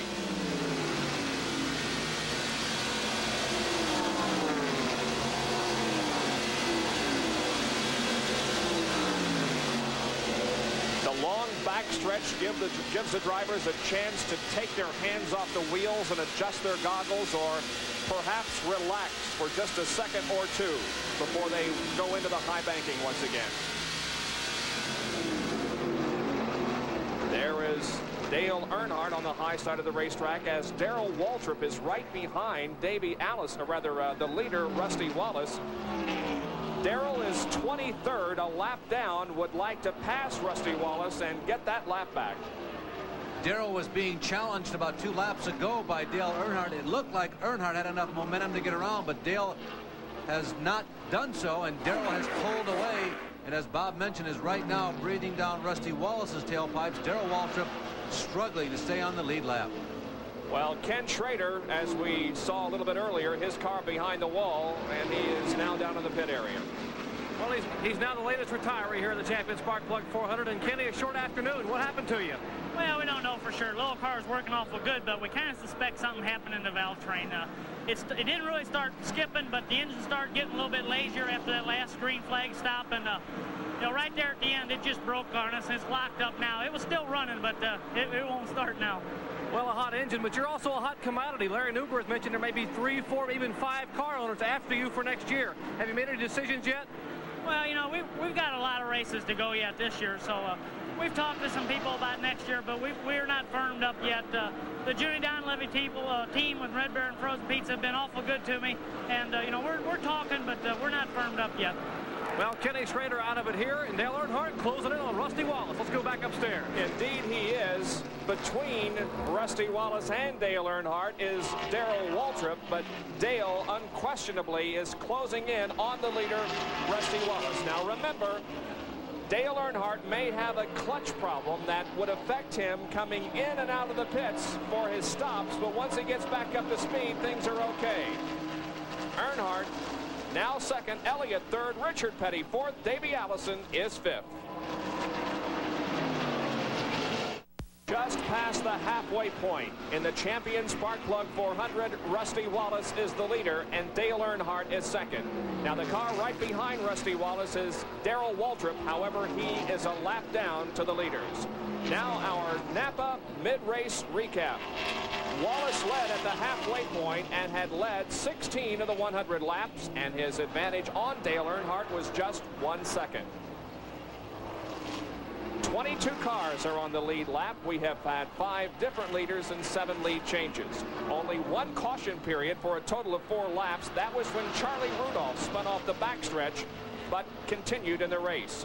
Out of competition, Cale Yarborough was the first to drop out, then Derek Cope, Dale Jarrett, Dave Marcus, and Jimmy Means. Also out, Charlie Rudolph, and the most recent to retire was Ken Schrader. So that's where we are at the halfway point, and at the moment, Dale Earnhardt is lying just behind the leader, Rusty Wallace. By the way, the average speed at the halfway point was 154.872 miles an hour. Driver changes, Bob. Remember last year at this time, all kinds of rumors, plus all types of substantiations as to people leaving their current teams and going on to somewhere else looking for greener pastures. Earnhardt is finally getting underneath Darrell Waltrip. Remember that Darrell runs one lap down, and Darrell has been trying to get around the leader, that white car there, Rusty Wallace, the first white car. But now Darrell Waltrip goes a lap down to Dale Earnhardt, in addition to Rusty Wallace and Bobby Hillin Jr., of course, in the bottom. Getting back to the driver change story, very little conversation, certainly on the surface so far this year for driver changes for next year. It appears as though the majority of teams, unlike in car and IndyCar racing, they're going to stand pat for 1988. There are some question marks, but by and large, some of the drivers have indeed decided to stay where they are for 1988. Now look at Dale Earnhardt. He's right on the back bumper of Rusty Wallace and maybe making a bid for the lead. They go into turn number 1, and Earnhardt is looking to the inside. Dr. Jerry Punch in the pit area. Well, as you can probably tell, Dale Earnhardt's clutch is doing real well right now. What they surmise may have happened is this may have heated the clutch up as he was exiting pit road on the pit stop. The clutch was slipping a little bit as he went on the racetrack, but it's behaving quite nicely right now as he's making a move toward the front. Dale Earnhardt's car running well on the track, but they are worried here. He makes his next pit stop in about 15 or 16 laps, and they're really concerned whether that clutch will hold up as he tries to exit pit road. That is indeed going to be the time when we see if indeed the clutch is going to give him a problem when he comes in for his next stop. But as Jerry indicated, that will be in about 15 to 20 laps from right now. Should be longer, Bob. There is Earnhardt, now within just a very few car lengths of last week's winner at Watkins Glen, Rusty Wallace, who leads here today.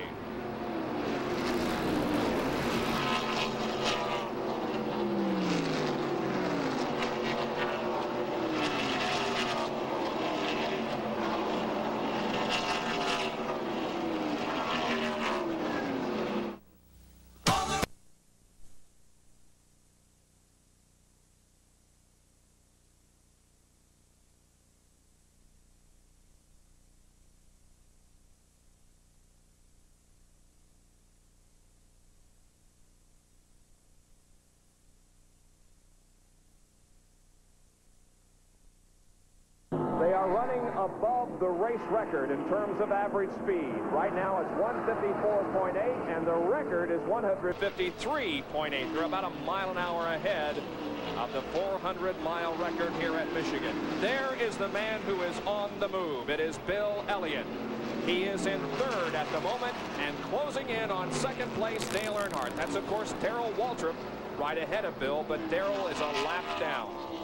It seems like the longer this green flag segment lasts, the more superior Elliott becomes to everybody else. Difficult to tell whether or not that car is running the same speed that it was when it first came out of the pits, or has everybody else slowed down, or is Bill going faster? But whatever, his relative speed to everyone has changed significantly in the last 5 laps. Michael Waltrip now right ahead of the leader, as he is in 21st position. There goes Rusty Wallace by Michael Waltrip, and now there are 20 cars on the lead lap. Look at Elliott down on the low side of the racetrack, coming off the corner. Oh, and Michael bumps the wall, but saved it. Earnhardt, meanwhile, to the inside. Goes around Michael. Here comes Darrell Waltrip. And now Bill Elliott makes a move on the bottom side of the racetrack. Michael Waltrip just brushing the wall coming out of turn number 2 as he, I believe, tried to just put a sportsmanlike move on and move high on the racetrack so that Dale Earnhardt and Bill Elliott and Darrell Waltrip could go by. Poor guy is just trying to do the right thing. but he handled it well. When he got up there against the fence, he just barely brushed it. He might not even have hit it, as a matter of fact. There's a lot of loose dirt right up there along the wall. Obviously, you can run a couple inches off of it, but you can't run a couple of tenths off, and that's where Michael was. Full-time sponsorship on that Michael Waltrip car now. It's the All-Pro Auto Parts Chevrolet. Darrell Waltrip hanging tough. He sees Elliott moving up in the rearview mirrors. He's looking out the front window, continues to see Earnhardt and Wallace is trying to hold back Earnhardt, and Darrell's hanging in there.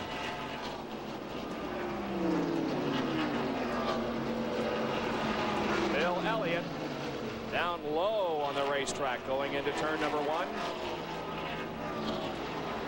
Now disposing of Darrell Waltrip. Can this be the return of the Bill Elliott, Ernie Elliott wrench team with brother Dan also helping out in the pits? 2 years ago when we saw Bill Elliott run the top side of the racetrack, the middle, down in the bottom, sometimes on the apron, everybody felt that chassis and handling was the superiority they had in 1985. Fuel mileage could also be a factor for them today. They went less laps than most of the other leaders on the last stop. All right, let's go to Dr. Jerry Punch with an update on the weather conditions this afternoon. Well, not only is it hot on the racetrack, it's pretty warm here in the pits. You know, they were expecting it to be 92 to 94 degrees here at Michigan today with humidity about 70%. Well, it must be at least 100 degrees here in the pits. A lot of the crew members are drinking a lot of fluids, and we have a couple of towels here courtesy of the Wrangler crew, and we're trying to keep dry. We've gotten wet a few times, but we're drying off right now. One guy who's pretty cool all the way around is my colleague Dick Berger. Dick? Oh, and it feels great too, Jerry. It really does. I've just been through 1 container of Freon. I'm on my 2nd Freon container now, and so far so good. Everything is working just fine. We're winding up for a great finish here at Michigan. Boy, Dick, we're going to have to reduce your paycheck here this weekend. You're spending time in the hammock and with the sunglasses on, and I just want you guys down there to know that Larry and I are very comfortable in an air-conditioned booth and watching from high above Michigan International. We're also watching a great battle for 2nd position as Bill Elliott is set to challenge Dale Earnhardt. Rusty Wallace continues to hang on by a thread to the lead,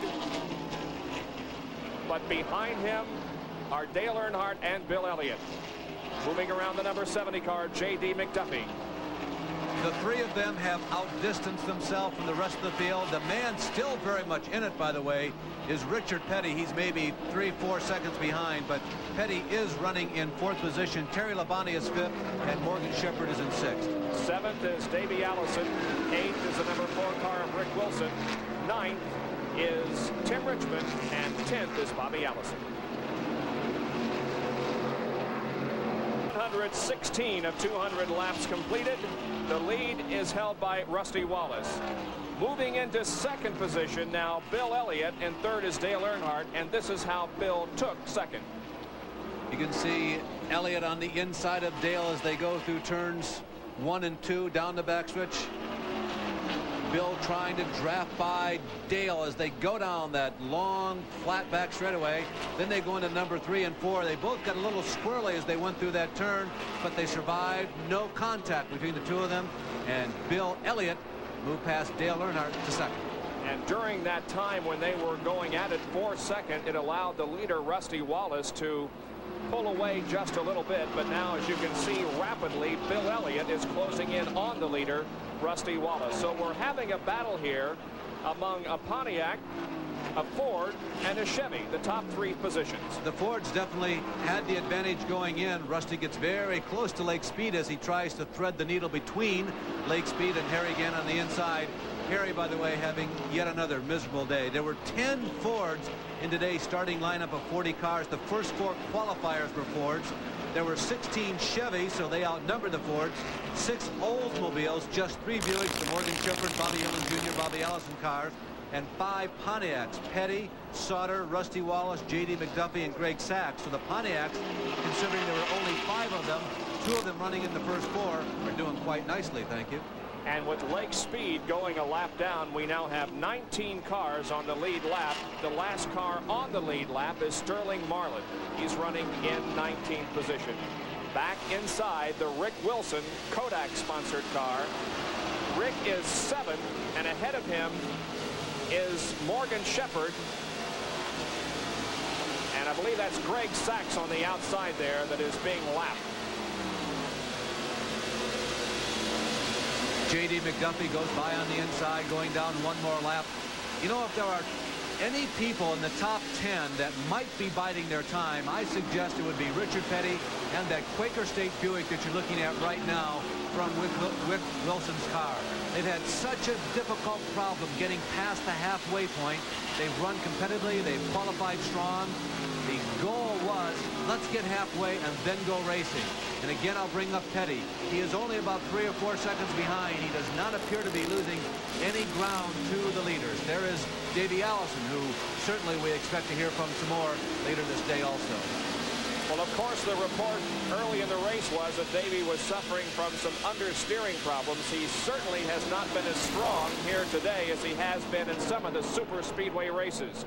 Oh, Rick Wilson and Morgan Shepherd almost touching going into turn number 1. Rick had to take evasive action and dive to the inside of the racetrack, but has helped him, at least at the moment. He was able to pull ahead of Morgan, but here comes Shepherd back now on the outside of the racetrack. The lead, meanwhile, is really hot and heavy. Look at Bill Elliott tucked right in on the back wing of Rusty Wallace's car, and Dale Earnhardt is also right there. Now, that's Harry Gant, the 4th car in line, but he again is a lap down. Boy, Bob, a beautiful racetrack. Michigan International must be a terrific place to race. You saw it in that example with Rick Wilson and Morgan Shepherd. The banking is constant. The angle is flat as you go from the bottom of the racetrack to the top of the racetrack. And it's nice and wide. It's just a fantastic place to drive race cars. And this has been a very safe race to this point. Only 1 yellow flag. And Dale Earnhardt is dropping low on the racetrack. He's coming in for a pit stop. Now let's go to Dr. Jerry Punch. Now remember, he might have a clutch problem coming in and out of the pits. Jerry. Dale Earnhardt comes in very, very slowly. We'll watch them bring a car to a halt. It's a critical time here for the Wrangler Chevrolet. They will make a left side power change. And it's been 40 laps as they came in. A little bit early, but they wanted to make sure they got in pit road and out without a lot of traffic. So if they have a clutch problem, they can help push the car off. The car now, Earnhardt revving the engine up, trying to keep it running. The leader's on the back straightaway. Now Earnhardt very slowly almost stalled the car, but he gets in gear. He's down pit road. He's rolling again. The pit stop itself was 15.8 seconds, but really the critical time is right here. And here come the leaders off of corner number 4. Is Earnhardt going to get up to speed before the leaders come around? He's very slowly getting up to speed at corner number 2. The leaders, meanwhile, are at full song. Into turn number 1 now. I believe that Dale is going to stay on the lead lap, but he is certainly being hampered by that problem that he has with the clutch. He really did an excellent job, though, Bob. You never know what the magnitude of the problem is until you tear the car down after the race and find out, oh, that was that part and this part. But Earnhardt is carrying a sluggish car out of the pits. There you see him running right in front of Jim Sauter. Did an excellent job, apparently, getting that car back up to speed as quickly as we can. Here's a pan back. Looking back to the leaders, you can see that Dale is about 10 seconds ahead of the leaders, all of whom have to pit yet. Yeah, it's about 3/4 of a lap now that Earnhardt is down to those running up front. Back with more of the Champion Spark Plug 400.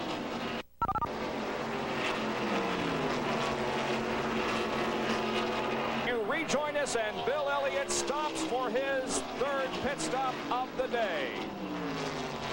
The Ernie Elliott-led crew going to work on that car, changing rubber on the left side. Fuel is being put into the Coors Milling Ford. 13 seconds have elapsed. 14. He stops the clock with a stop of 15.1 seconds. Rusty Wallace, meanwhile, is the leader. He's in turn 3, and he should be coming in very soon for a pit stop. But he stays high on the banking this time and will make another circuit. Bob, the other interesting thing about Bill Elliott's pit stop, as he worked up to speed, Dale Earnhardt came around. Dale Earnhardt is about 30 or 40 car lengths, I would suggest about 5 seconds behind Bill Elliott. So Earnhardt lost about 5 seconds to Elliott in that exchange of pit stops. Remember, Earnhardt with the crippled race car. Well, we know that Dale Earnhardt came in a little bit sooner than everybody else because of the possibility of him experiencing clutch problems and being slow in and out of the pits. But perhaps is Elliott not getting as good a fuel mileage with that Ford? I'll tell you what, Bob, at this point now, with everybody coming in between lap 125 and 130, it does not make any difference. Everyone has to stop at least one more time. Nobody is in a situation where they have to cut it short. All bets are basically off as far as fuel mileage. This stop plus one more. We understand that at Pocono International Raceway in the running of the Quaker State 500 for Indy cars, Mario Andretti has crashed and reportedly broken his shoulder. We'll have more as information becomes available. There is Rusty down the backstretch. In the lead, Richard Petty, by the way, is running second right now as Barry Dodson and the Kodiak-led crew wait on Rusty Wallace. He's still, however, staying out there. He went 49 laps the last time, and if he's getting the same mileage, he can still go 5 or 6 more laps before he has to come in. Yellow flag, I believe. Yes, the yellow flag is coming out. What a break for Rusty Wallace. And wow. Richard Petty, for that matter, yes. Because we talked about how strong Richard has been running, and he also is going to benefit from this yellow flag situation because neither Richard nor Rusty Wallace have pitted. The yellow comes out on lap number 130. We'll check to find out exactly why the yellow has come out. It's not for anything apparent to us here in the broadcast booth. Depending on track positioning now, Wallace and Petty have a chance at pitting and coming back out in the lead, but they're being hunkered down quite severely now as they go around 3 and 4. They're really being slowed down, so they are losing some time now. But what an advantage to make a pit stop under leisure conditions. Stand by for a lot of pit activity. Wallace, Petty, Waltrip, Gant, Bobby Hillin, Greg Sachs, others are in the pit. Here's Dick Berggren. And it is indeed a wonderful break for Rusty Wallace and also for Richard Petty, but not for the Elliott team. These guys will now be able to pick up 4 tires, and you can count on that. Get the car squared away, take their time under caution, and get it out properly.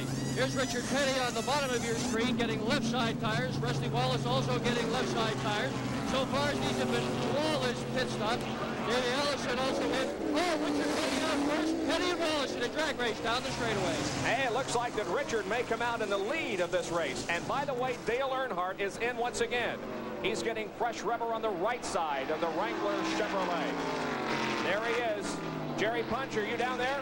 Yes, we are in the Earnhardt pit as Davey Allison moves by. Bill Elliott has had a 4-tire change. They are now working on the left side tires for Dale Earnhardt's car. Almost everyone will take on 4 tires during this caution flag. Now, can Earnhardt keep the car running? We hear him revving the engine very slowly. They almost got... Well, the other car moves out of the way. A little bit of hesitation by Earnhardt. The car nearly stalled again here on pit road. And he's once again very slowly getting up to speed, leaving pit road. Not nearly as fast back out onto the racetrack as the others are. The field, meanwhile, the majority of the field is over in turn number 4, and several others are getting set to come in for a pit stop. There, however, are Richard Petty and Rusty Wallace, and we'll have to decide which one of those two is in the lead when we go back to green. For now, though, our second caution period of the afternoon at Michigan International Speedway. Irish Hills in southern Michigan, you're watching the Champion Sparkplug 400 from Michigan International Speedway, which is being brought to you by the Champion Sparkplug Company. The yellow remains out, and Richard Petty is going to be shown as the leader of the race. Now, Bill Elliott and Dale Earnhardt did not lose a lap during this latest exchange of pit stops. There was a green pit stop made by both Elliott and Earnhardt, and a yellow flag stop made by Rusty Wallace and Richard Petty, but Bill and Dale remain on the lead lap. But Richard and Rusty come out on top, as we suggested could possibly happen. You depending upon track positioning. Well, let's think a little bit about past MIS performances among the drivers who are up front with 70 laps to go in this race.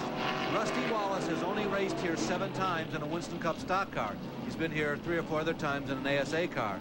He has finished in the top 5 once. The last 2 races, he's had a 6th and a 5th.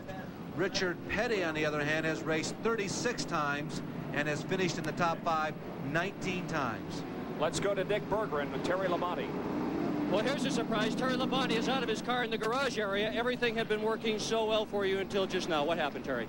Well, the car had started vibrating about 10 or 15 laps ago, and we weren't sure exactly what it was. We were just going to wait, change 4 tires on the next stop, and what happened was the water pump, and it finally broke off, and all the parts came off, and lost oil pressure and messed the engine up. Okay, we've got a green flag on the speedway. Labonte is out for a while anyway. Terry, second in the Winston Cup point standings going into this race. The pit stop summary.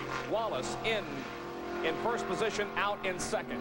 Bill Elliott dropped 6 spots. He came in second, went out in 6th. Then Dale Earnhardt really lost because he's all the way back to 11th. Richard Petty gained 3 positions, and Morgan Shepherd also gained 3 spots. So I guess you would say that Richard Petty really benefited by that caution period. By the way, it was for debris on the racetrack. The field lines up in their 2 abreast formation to receive the green flag and a restart of this 400-mile race, and the green will come out on lap number 133. Always interesting to see whose changes, whose new tires make a difference. Will there be some new front runners? Can Earnhardt come back up to the front? How strong is Morgan Shepherd? How strong is Richard Petty? As Petty and Wallace, I think they bump just a little bit as the green flag flutters. Well, Richard is not getting a good start at all. The green is out, but Richard drops back rather significantly. He's there in the middle of the pack with cars going by him on the outside and the inside. And Rusty Wallace, on the other hand, gets a tremendous start. He goes back into the lead. And right behind him is Darrell Waltrip as Darrell continues to try to struggle and get his lap back. 3 abreast racing. Now Richard is back up to full song, and alongside Bill Elliott. 3 abreast. Look at this. Tremendous. Tim Richmond being heard from significantly for the first time today. Bobby Hillin Jr. there, as is Jim Sauter. Restarts at Michigan. One of the most dramatic sights in all of auto racing. 4 abreast now. Waltrip does look a little better. I think Waltrip has got an opportunity. He goes to the inside of Rusty Wallace. Morgan Shepherd is trying to follow suit through. And Morgan is battling for the lead. Morgan is on the lead lap, not a lap down. And at the moment he had about a wheel lead on Rusty Wallace, but now Rusty on the high side of the racetrack is once again in first with Morgan Shepherd in second and Bill Elliott in third. Shepherd right alongside Rusty Wallace. Look at Richard Petty dive to the inside of the racetrack. Petty just did not get that car going when the green flag dropped, but now he is moving. Trophy Dash Racing for the lead. Look here at Dale. with 136 laps gone. Earnhardt goes way down south, considers the grass, thinks better of it. And just that quickly, Dale Earnhardt, who was battling for the lead, is back to 6th, make it 5th. Davey Allison has also come on here. Bobby Allison, you were right. He's in that picture too, Bob.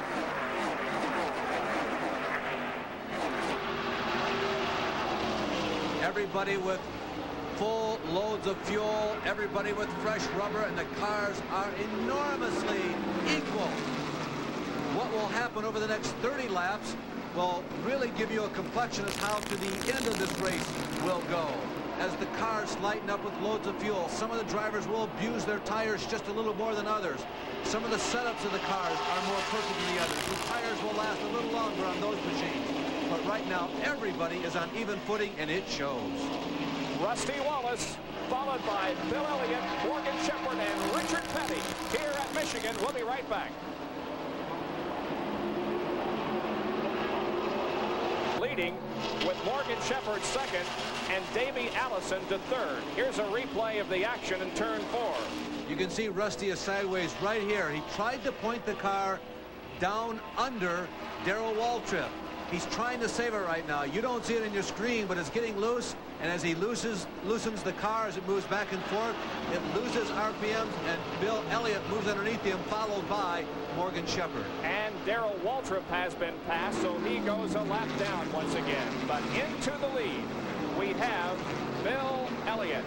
That is the 9th lead change of the day. Make that the 11th lead change of the day, and we have had 8 different leaders. Let's go to Jerry Punch. Well, an interested spectator today just showed up here in Tim Richmond's pits is Huey Lewis of Huey Lewis in the News. And Huey, welcome to Michigan, and I guess you and Tim Richmond are pretty good buddies. That's right, yeah, we met a while ago, and this is my first stock car race. Quite exciting. Well, you were nearby in Charlevoix, Michigan last night, and in Cincinnati tomorrow night for a show, but I know Tim's been asking you to come to watch a race. What do you think about all this? These cars going 170 or 80 miles an hour. What are your impressions of stock car racing? Well, just a little bit exciting. It really is a thrill. I've seen on television a lot, but I've never really been down here. And it's something completely different down here. It's really exciting. Well, good to have you here, and he's cheering Tim Richmond on. Tim's back in the pack, battling his way to the front, and Huey will have to be battling his way to the airport very soon as he goes to Cincinnati tomorrow night for an appearance. Well, we've always heard that Huey Lewis was one of our regular watchers on our auto racing telecasts, and we're glad to have him in person on our air live. Now look at Davey Allison as he has moved back into third. Davey Allison is certainly not out of this race by any means. Rusty Wallace, meanwhile, has fallen back to fourth at the moment. But the battle for the lead involves Bill Elliott and Morgan Shepherd. A fine performance by Morgan in the Kenny Bernstein-owned machine. Now here comes Davey. Down low, passing Morgan. Davey is second. Reviewing the winners of 1987. Of course, we've mentioned several times Earnhardt's 8 wins. The man now in second, Davey Allison, is one of 3 who has 2 wins. Bill Elliott also has 2 wins. Tim Richmond has 2, and 4 drivers have 1 win apiece. There is Buddy Baker and Bobby Allison side by side. Allison is one of the drivers with 1 win. Kyle Petty, Rusty Wallace, and Ricky Rudd. Tim Richmond also right in the thick of things in that race. And Dale Earnhardt leads this pack of cars. Everything is beginning to sift out, and it appears as though in this segment, as we're watching Earnhardt trying to carry his machine up to the front, that Morgan Shepherd has a significantly strong car. Davey Allison is back up to the front, as is Elliott. But Allison, Davey, and Elliott have been the 2 most constant factors at the point. Earnhardt is 6th, Buddy Baker 7th, then Tim Richmond. The Miller American cars are fighting for position side by side. Bobby Allison and Bobby Hillin Jr.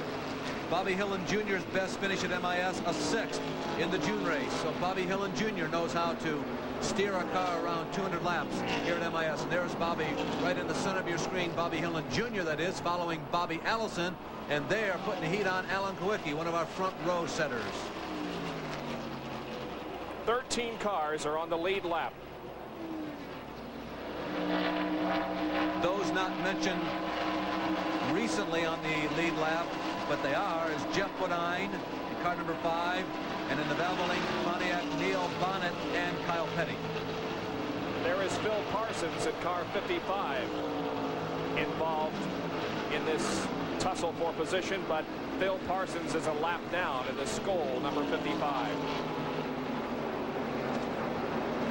But he's at least acting like he's on the lead lap as he is racing right along with Bobby Allison. Phil's had a good season.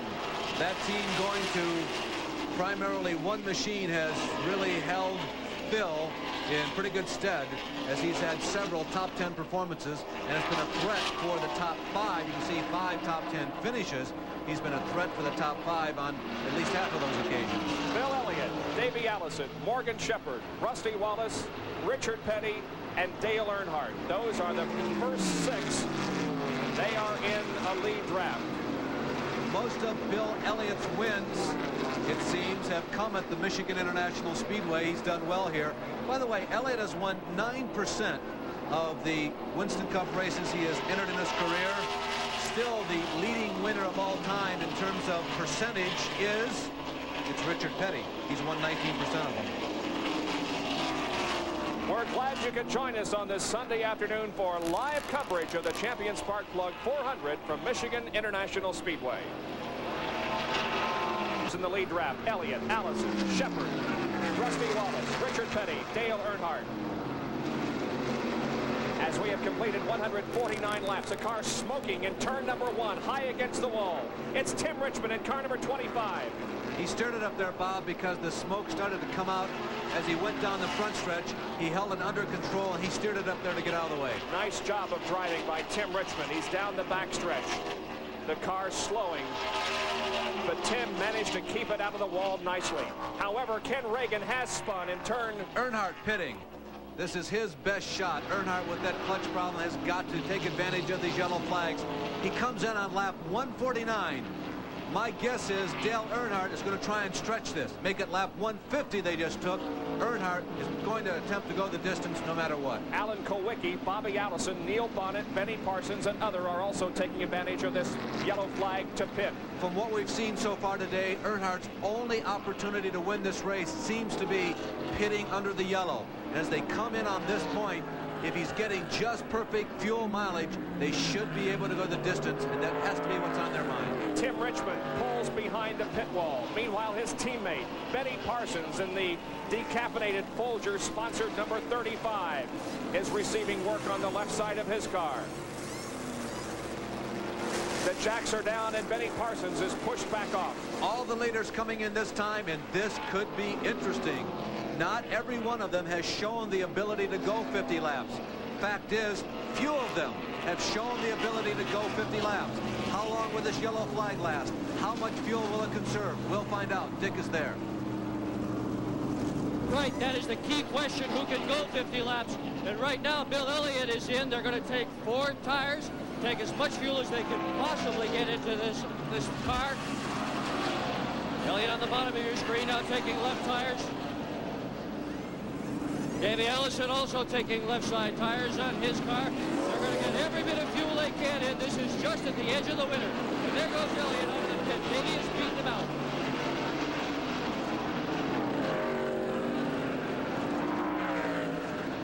They scramble out of the pit road onto the racetrack, but Dale Earnhardt's car is still in. They have the hood up on it, and work being done on the right side of the engine compartment. Now the hood goes down. They try to buckle up that Chevy and get it underway once again. There he goes. But again, it's a slow takeoff for Dale Earnhardt. We've got 49 laps to go in this race. 49, and we're under yellow because of a spin by Ken Reagan in car number 77 in turn number 2. We'll be back after this.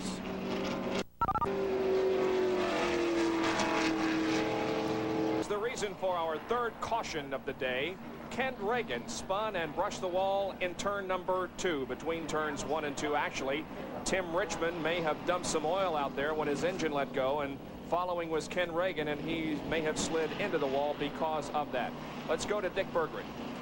Well, Bob, if anybody deserves the Courage Award here this afternoon, it surely is Ken Reagan. He's returning after a serious accident at Talladega in May in which he broke his leg. In fact, they put a steel pin the whole length of his thigh. Now, 2 years ago, at this exact same race, Ken Reagan returned from a serious broken neck suffered at Talladega. So he's really had his knocks, but he's out here and he's still trying. Meanwhile, down pit road, Jerry Punch has another story. Jerry? Well, a little bit of concern here in the Wrangler pits again. As you said, they were underneath the hood on the car during that pit stop. They were trying to see if they could make an adjustment on the clutch in the car. We mentioned it's been slipping all afternoon. Also, they added a little bit of wedge in the right front of the car, raised the right front up just a little bit to try to make some adjustments in the handling. The clutch is still the problem here in the Wrangler crew. They're discussing it on the radios with Dale Earnhardt. We'll have to wait and see if it'll hold out for the remaining 47 laps. All right, thank you, gentlemen, for your reports from the pit area. Well, you know, you can do a lot of damage to an engine in many ways, but one of the ways you can damage it is by over-revving it. And And the crews and the mechanics have come up with a way to prevent over-revving an engine. It's explained in this quick fact.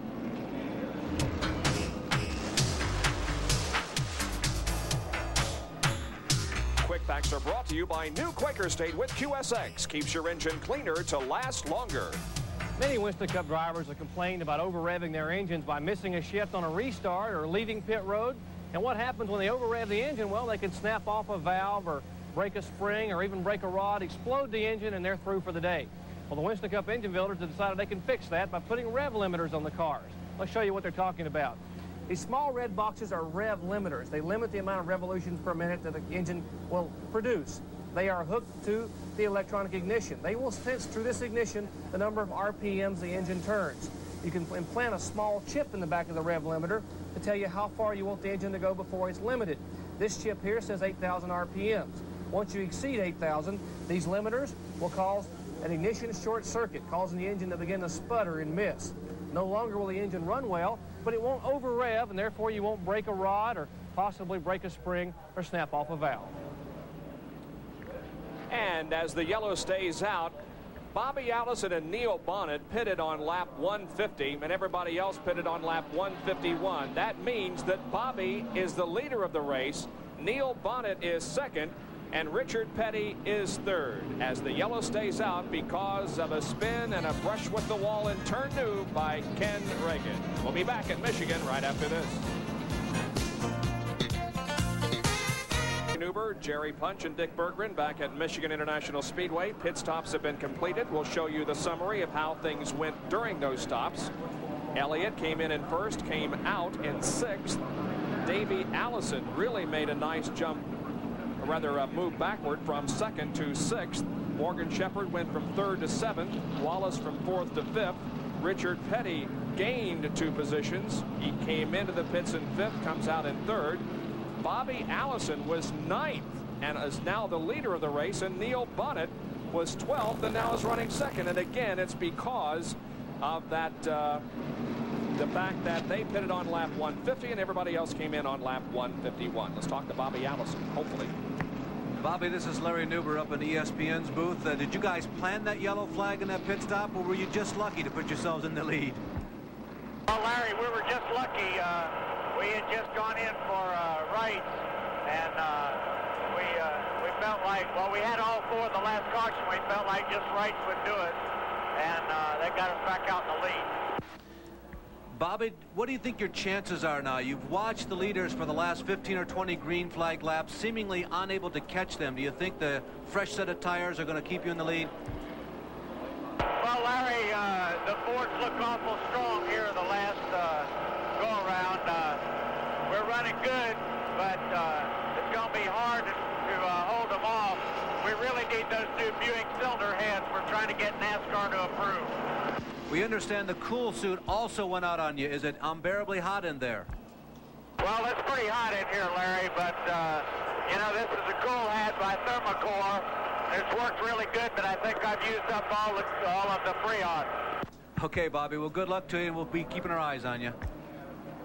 Rusty Wallace, this is Bob Jenkins. Very quickly, we got one more lap to green, but we noticed that you dropped out of the lead and back to 4th there before the yellow came out. Is everything okay? Yeah, I hope everything's okay now, Larry. We had a set of tires that just didn't work real good. It was real loose.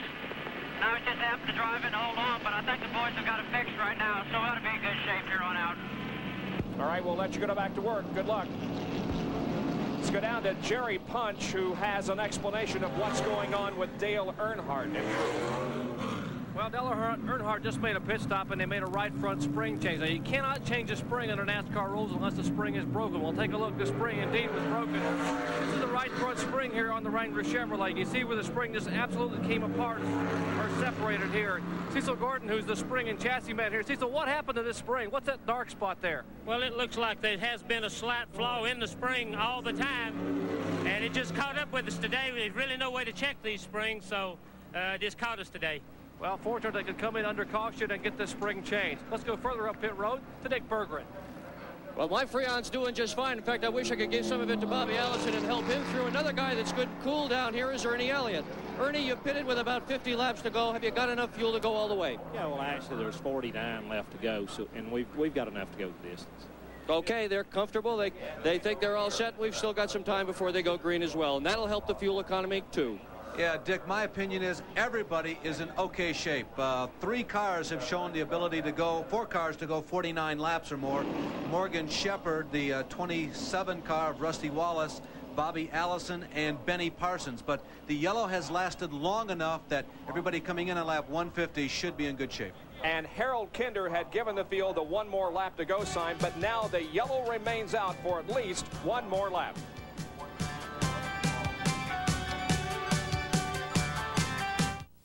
We have a very busy week coming up here on ESPN auto racing coverage. Thursday, we'll be at the Indianapolis Street Speedrome for USAC Midgets. Then Friday at 7:30 Eastern Time, qualifying for the Winston Cup race. At 8:30, we'll have live coverage of the Grand National race from Bristol. Now, on Saturday night at 7:30 Eastern Time, we'll have live coverage of the Busch 500 from NASCAR. The officials at Bristol International Raceway have asked us to tell you, if you do not have a ticket for that Saturday night race, don't even bother coming, because they have not only sold all the seats available, but they have sold all standing room. You just can't get into the place on Saturday if you don't have a ticket, so the best thing for you to do is stay at home and watch it live on ESPN. Now, seats do remain available for the Friday night Grand National show. Now, the week after, or a couple of more weeks after that, the big Race Day America here on ESPN. Complete live coverage of several races. We'll begin it all at 8:20 in the morning on Sunday with the Formula One Italian Grand Prix from Monza. At 1 o'clock, we will have the Southern 500 from Darlington International Raceway. This is on Sunday, September the 6th. Then we will also have live coverage that same day of the Escort Radar Warning 200 from Mid-Ohio, the San Antonio GTP race, IMSA style, and we'll also have reports from the U.S. Nationals Big Bud Shootout drag racing. It's going to be a tremendous day of auto racing coverage here on ESPN Sunday, September the 6th. We'll hope you'll be with us. The main event, so to speak, that day will be the Southern 500, but we will certainly keep you updated on all the other big events in the world of auto racing going on that day. We'll have live cut-in reports. Jack Arute going to be coordinating things from the studio, and I can't wait. I'll be in Darlington, you'll be in Mid-Ohio, Larry. So the pace car stays out. They're sweeping some of the dust and debris off the racetrack in turn number 2. That's why the yellow is staying out. And he's got the arm up on the side of the car, acting like he's just on a Sunday afternoon drive out there. The car, of course, is under caution because of an accident up in turn number 2 involving Ken Reagan. And we'd like to thank the people at Kodak for providing the in-car camera that we have had with Rick throughout the afternoon. Kodak VRG film, unsurpassed color and print film, the color of life. He's in 20th position, by the way. Rick Wilson is 1 lap down. We have 12 cars that are on the lead lap, and Bobby Allison and Neil Bonnet are running first and second at the moment. We haven't seen much of them today because they were back in 11th, 12th, and 13th positions, but because they pitted a lap ahead of everybody else, that allows them to be first and second at this point. Richard Petty lying in 3rd position. We'll see how things shake out when we get back to the green flag, and that will be occurring in just a few seconds as the pace car pulls into pit road. And the field is in turn number 4, ready for a green, and we'll have green on lap number 160. 40 to go, and the green flag is displayed for Abreast Racing as Ricky Rudd is on the apron of the racetrack, passing the start-finish line. They go into turn number 1, and Bobby Allison and Neil Bonnet are first and second, but here comes Richard Petty and Rusty Wallace. Here are the 12 cars that will shoot it out as we go inside of Rick Wilson's car in the final 40 laps. We mentioned the first 2, Richard Petty, Alan Kawicki, Rusty Wallace, Davey Allison, Morgan Shepherd, Bill Elliott, Buddy Baker, Kyle Petty, Jeff Bodine, and Dale Earnhardt. Those are the cars on the lead lap. Look at that scramble going into turn number 3. Any of those drivers and cars can win this race. Richard Petty is already right behind the leader, Bobby Allison. Petty could very well win this race. There hasn't been a car stronger all afternoon than Richard Petty. And I think, Larry, you mentioned very early in the race that it appeared to you as if Richard was just biding his time and waiting for the opportunity. But there goes Neil Bonnet in the Valvoline number 75 car, battling alongside Richard Petty as they go down the backstretch. The two people everybody has to keep their eyes peeled on, I believe, are Davey Allison and Bill Elliott, however. Rusty Wallace makes a move on the inside. Bobby Hillin is also in this group of cars, but he is on not on the lead lap. Let's go to Dick. What Bonnet did to get into that position was a really neat deal. What he did was everybody else took 4 tires. He took only 2. That let him get out of the pits faster than anybody else. But he's not going to be handling as well, so he may well slip to the back of the pack. Greg Sachs, very wobbly, coming off of turn number 4. He saved it, though, in the number 50 car. Still 4 wide racing into first and second turns. Here's a replay. Watch Greg Sachs on the high side with Morgan Shepherd. Right along the wall. He dances a little bit with Morgan Shepherd. Morgan and Greg hustling to hold on to the machines. There is the light-painted Neil Bonnet right in front of the other Valvoline car. Now we're in Rick Wilson's car once again, and that's Dale Earnhardt right behind him, and also Buddy Baker. Earnhardt will look to the inside. Now decides to look on the outside. There is Petty taking the lead from Bobby Allison. Richard Petty leads. The crowd is going absolutely hysterical, thinking that this perhaps will be 201 for Richard. Rusty Wallace, though, is thinking, I can do this also. Rusty on the high side of Bobby Allison now will fall into second spot. Richard Petty's last win, Daytona firecracker in front of the president on the 4th of July, 1984.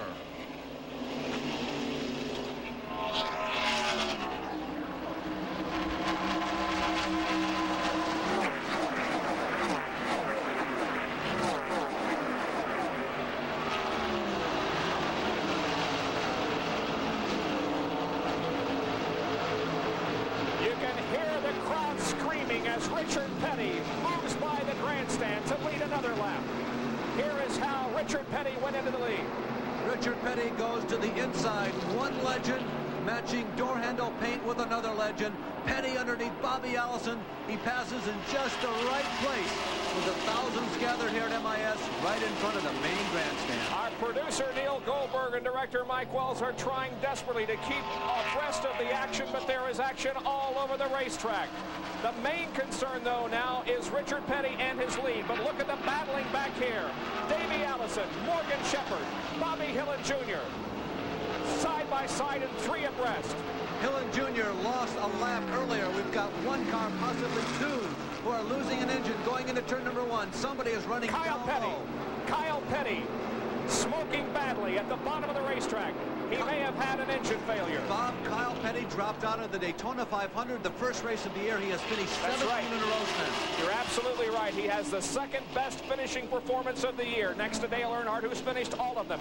But Kyle may not finish this race. Yellow flag, race back to the caution. Our 4th caution of the afternoon is coming out. The race to the check. The caution flag is won by Petty. Davey Allison pitting, Wallace. and Jeff Bodine of pitting. There is Davey Allison bringing the Hamilton Ford in for service on the 166th lap. Joey Knuckles and crew go to work on the right side, changing the rubber. This could be a significant break for Earnhardt. You know, Earnhardt would go all the way to the back of the pack because he can't leave the pits quickly. He had moved up several cars but hadn't really caught the leaders. Now he is among them. Dale Earnhardt is a part of this again. Let's go to Jerry Punch. Davey Allison in for a 4-tire change. They were not happy with the set of tires they put on the car, and now a little bit of confusion. They're going to change. They changed the right side tires. They start to move the car away, and they're going to change left side tires. Remember in Daytona earlier, they had the left side lugs loose, and Davey left. They lost a wheel on the racetrack, and it cost him a good finish. Now Davey Allison down and away in the Hamilton Ford. Davey moves back out onto the racetrack. It appears as if nobody else will come in. Well, we have Buddy Baker and Phil Parsons coming in for a stop. And so is Bill Elliott. Bill Elliott choosing to make another pit stop with 167 laps completed. So 33 more to go. And it appears as if they're going to change the tires on the right side of his machine. Boy, it's a real tough call, Bob. If there were like 10 laps only to go in the race, chances are most every one of the leaders would come in and put on fresh rubber, because if they don't, they feel their chances for winning are absolutely nil. But with this much distance to go, it's a real difficult decision.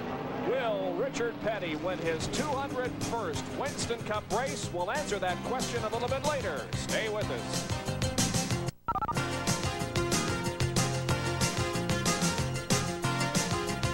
Being made, Bobby Allison brings the Miller American Buick to a stop on pit road. The field is still under caution because of a blown engine on Kyle Petty's car. And let's go to Dick Berggren. Well, Bobby Allison is doing something virtually nobody else did, which is a 4-tire change. Several of the competitors, however, faked pit stops. Rusty Wallace's crew was right out here on pit road with their signboard. So was Richard Petty's crew, as if to tell everybody, hey guys, we're coming in. And then when the last possible moment came, they jumped over the other side of pit wall. And that is part of race day strategies now. Jerry, what's going on up at your end? Well, Davey Allison came in and got some tires. We might mention that Bill Elliott came back down and he got tires. On the last restart, Elliott was awfully slow, but I wanted to comment on the Bobby Allison pit stop. You may remember back in July, Bobby Allison was a lap down at Daytona with 10 or 15 laps to go. They got a caution. He came in, he made his lap up, he came in. He was the only one of the leaders to pit. He came in and got 4 fresh tires, and we all know what happened. He passed 7 or 8 cars and won the Firecracker 400. So Allison remembers what happened a couple of months ago. Maybe it'll happen again today. Bob, everybody would like to run their own race and make their own decisions as to coming in or not for tires at this point in the race, but what the leaders do has a lot to do. It's one of the factors in your decision, and with Rusty and Richard staying out there, it has forced at least 3 or 4 other cars to remain the same. Still cleaning up the oil on the racetrack from Kyle Petty, so we'll have a couple of more laps under caution here. In the meantime, we'll take another break.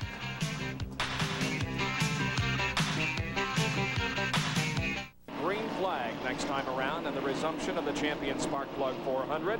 The green will come out on lap 170. We'll have 30 to go. The leader is Richard Petty. Rusty Wallace is second. Third is Alan Kulwicki. Fourth is Morgan Shepherd. In fifth is Dale Earnhardt. Sixth, Neil Bonnet. Seventh, Bill Elliott. Eighth is Jeff Bodine. Ninth is Buddy Baker. 10th is Davey Allison.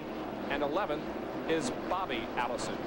And here comes the field off of corner number 4, and we look forward to another restart here at Michigan. They're always exciting. We'll also pay attention to Bill Elliott. He got off to a bad start last time we had a restart. Let's see if he does this time. Here's the green. We're back at it. And once again, they spread out all over the racetrack into turn 1.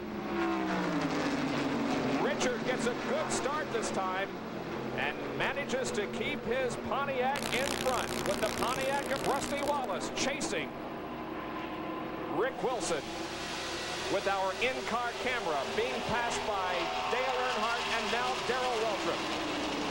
There has been more attrition today at MIS than in most previous races. Could that still be a factor here in the final 30 laps? There are 11 cars on the lead lap, and without stretching the point 1 iota, each one of those cars can win this race. Look at the close competition involving Dale Earnhardt and Bobby Allison. Each one of those cars can certainly win it, Bob, but I'll say again that the cars who have shown the most consistent strength are the 2 Fords of Elliott and Davey Allison, along with Rusty Wallace. Although Richard Petty has been the strongest car of the last 10 or 15 laps, and Petty and Wallace are pulling away. Look at this battle. But look at Dale Earnhardt. Oh, Dale's sideways. Is he going to spin? Oh, unbelievable. He saved that car. Is pointed right for the infield. I can't believe it. Staggering. Absolutely and utterly staggering. What an excellent job. Oh. Well, if there was ever any doubt about the driving ability of Dale Earnhardt, you just got proven otherwise right there. 150 miles an hour in a 20-degree bank corner. Earnhardt is completely out of shape. He saved it. With cars all around him, Alan Kulwicki is right beside him. This is how it looked from our camera on top of the grandstand. Look at that. Oh. The car was literally pointed toward the infield, and Bobby Hillin did an excellent job of staying away from that car that was pointed in the wrong direction. Meanwhile, Petty and Wallace continue to motor away. Absolutely amazing. There is Buddy Baker going to the inside of Benny Parsons. Benny in the green Folgers car. Earnhardt, Waltrip a lap down. Rick Wilson a lap down. Bobby Hillin Jr. a lap down. Here is 3rd, 4th, 5th, 6th, and 7th. Kulwicki, followed by Morgan Shepherd. Kulwicki is holding his own. He is on the lead lap. He is officially in 3rd. There is 4th running Morgan Shepherd. There you see him on the left. That's Bobby Hillin Jr. in the Miller American number 8. Remember, Bobby is 1 lap down, but Morgan is trying to get by Bobby and go out to chasing on Alan Kulwicki, who now lengthens the distance between him and Shepherd. So it's Petty by about 10 car lengths, Wallace by about 10 car lengths over Kulwicki in 2nd, by about 5 car lengths over Shepherd in 4th. Morgan Shepherd is certainly not out of this race by any means. He had a good run last week until he spun with Terry Labonte. There is Richard Petty. And the interval he has over Rusty Wallace. And a crew member is drinking a Pepsi, but with crossed fingers. In fact, he's got both hands crossed and hoping that his driver, Richard Petty, can pull off his 201st Winston Cup victory here at Michigan. He leads at the moment. Richard Petty has won 4 times. We told you earlier here at MIS, the last 2 races have only been good enough for 18th and 12th. There is Earnhardt, still Myers, among Rick Wilson, and Darrell Waltrip. 25 laps to go. 25 to go. Remember that there was a broken spring on the Earnhardt car. They have changed it. And Dale is trying to fight his way back up to the front. Once again, Rick Wilson's car. And Earnhardt right ahead of it, down the backstretch.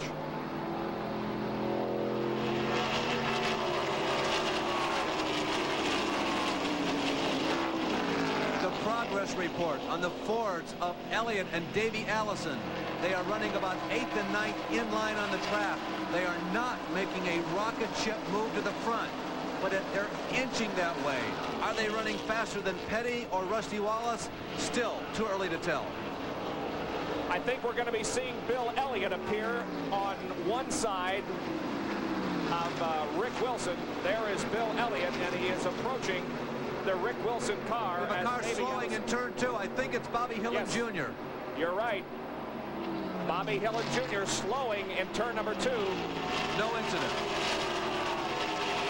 Everybody got around him safely, and there is Bill Elliott right now on the back end of that Rick Wilson car. Buddy Baker is also hanging right in there, and that's Davey Allison also back there with Benny Parsons. The last 2 races at MIS have been won by Dale Earnhardt. This year and in late last year of this event, Bill Elliott. Davey Allison has been moving up steadily since he received 4 new tires during that most recent caution period. And there goes Davey to the outside and around Rick Wilson. It's too bad that Wilson and Phil Parsons each lost the lap when they pitted at a lap 130 caution. They just pitted too early. Up front, it is really tightening up. And you know somebody else, and it's a shame that he lost a lap, is Darrell Waltrip, just to the left of your screen there. Darrell has kept up with the leaders, but has never been able to get his lap back. He leads Earnhardt and Elliott, but remember that Darrell is on a lap down. Now Rusty Wallace is right up on the rear wing of that Petty machine. And Alan Kulwicki and Morgan Shepherd are not too far behind.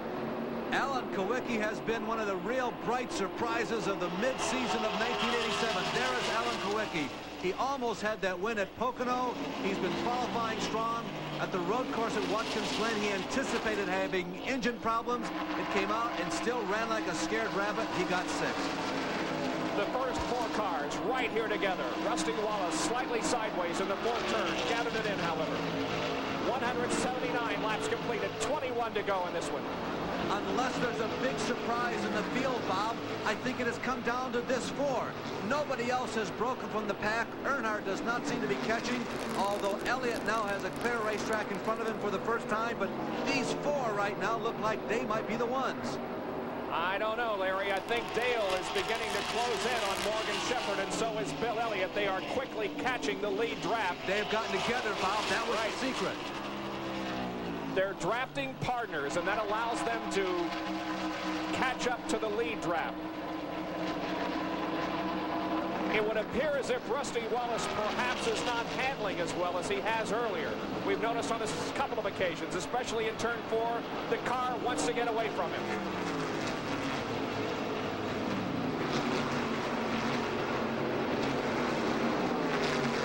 Turns 1 and 2 nicely, though, that time. Wallace about a car length behind Richard Petty. Then comes Alan Kulwicki. Here is Bill Elliott putting a move on Dale Earnhardt and trying to take over 5th, but Earnhardt won't have anything. He pulls back around, Bill.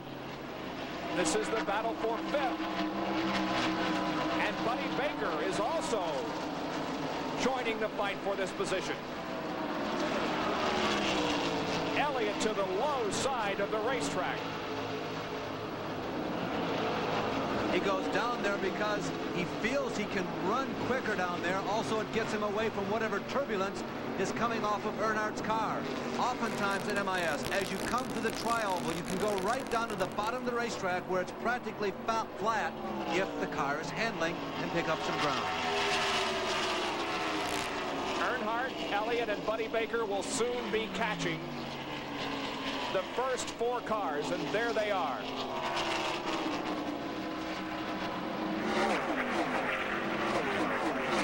No duo has emerged from those first 4 cars. There was a time in Winston Cup racing where you would see several people attempt to hook up and perhaps in duets and try and pull away from the other front runners. Now we see a little bit of harmony going on. Rusty Wallace seems to be working with Richard Petty, although Rusty drifts a little high, slows himself and Richard down, gives Kulwicki and Shepherd an opportunity to catch up. We have 2 groups of 4. 1st, 2nd, 3rd, and 4th. Then a little bit of racetrack in 5th, 6th, 7th, and 8th. But I believe that's going to eventually become an 8-car draft for the lead. Look how close the first 4 are. Kulwicki up high on the racetrack, and Shepherd decides to follow up there. Richard Petty staying in the lead with Rusty Wallace in 2nd. 183 laps complete, 17 to go. 7th and 8th are Baker and Davey Allison. They are the 2 that right now, at least temporarily, are the furthest out of your picture screen. But nobody can pass Richard Petty, at least yet. Single file down the backstretch again. Earnhardt and Elliott are definitely closing the gap, but it is no rapid rise like we are accustomed to seeing from the 2 of them.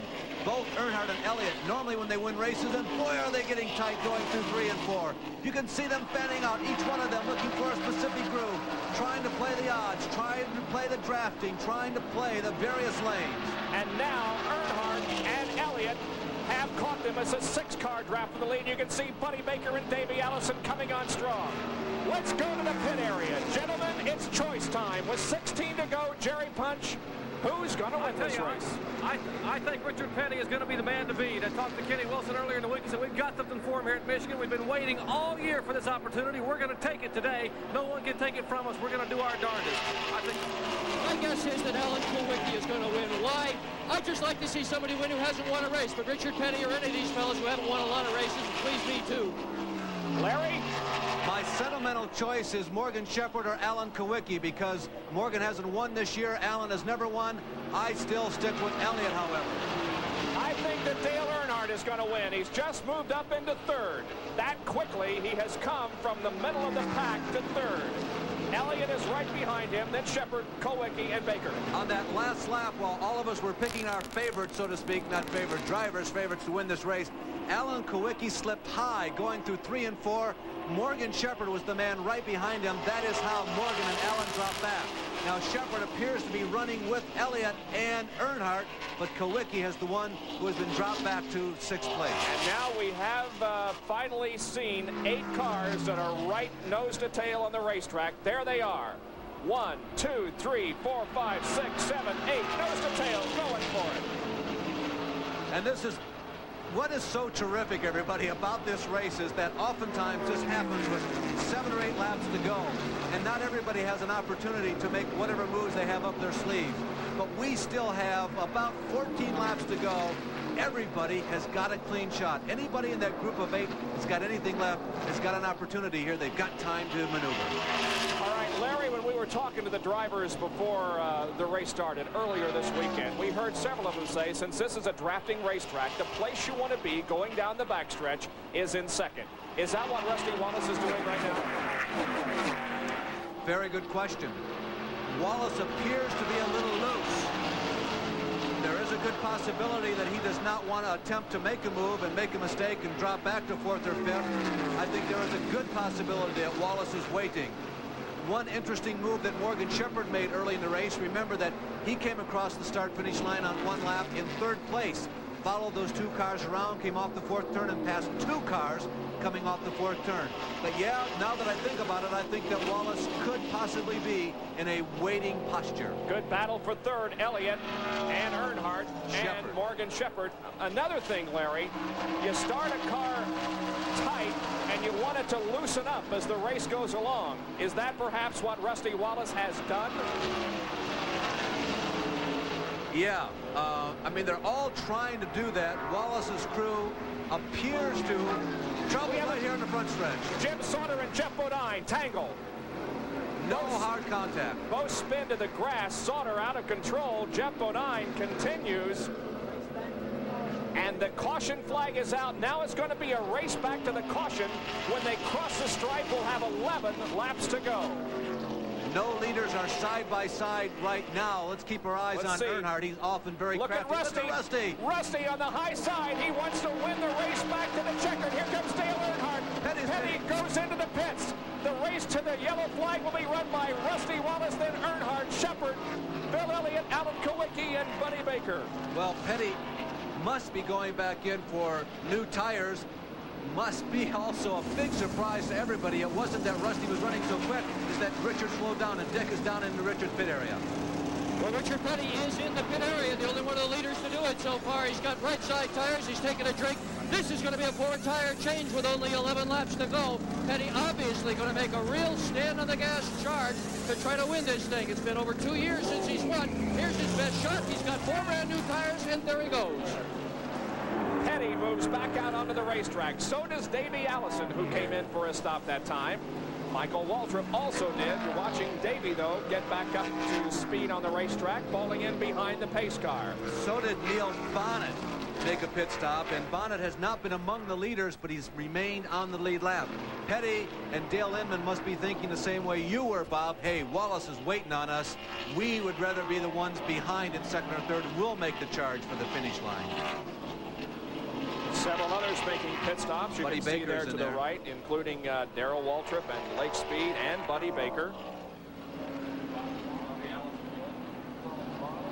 But Wallace leads Earnhardt, Morgan Shepherd, Bill Elliott, and Bobby Allison. Remember Daytona? Remember what Dr. Punch was telling us about that race at Daytona? Yep.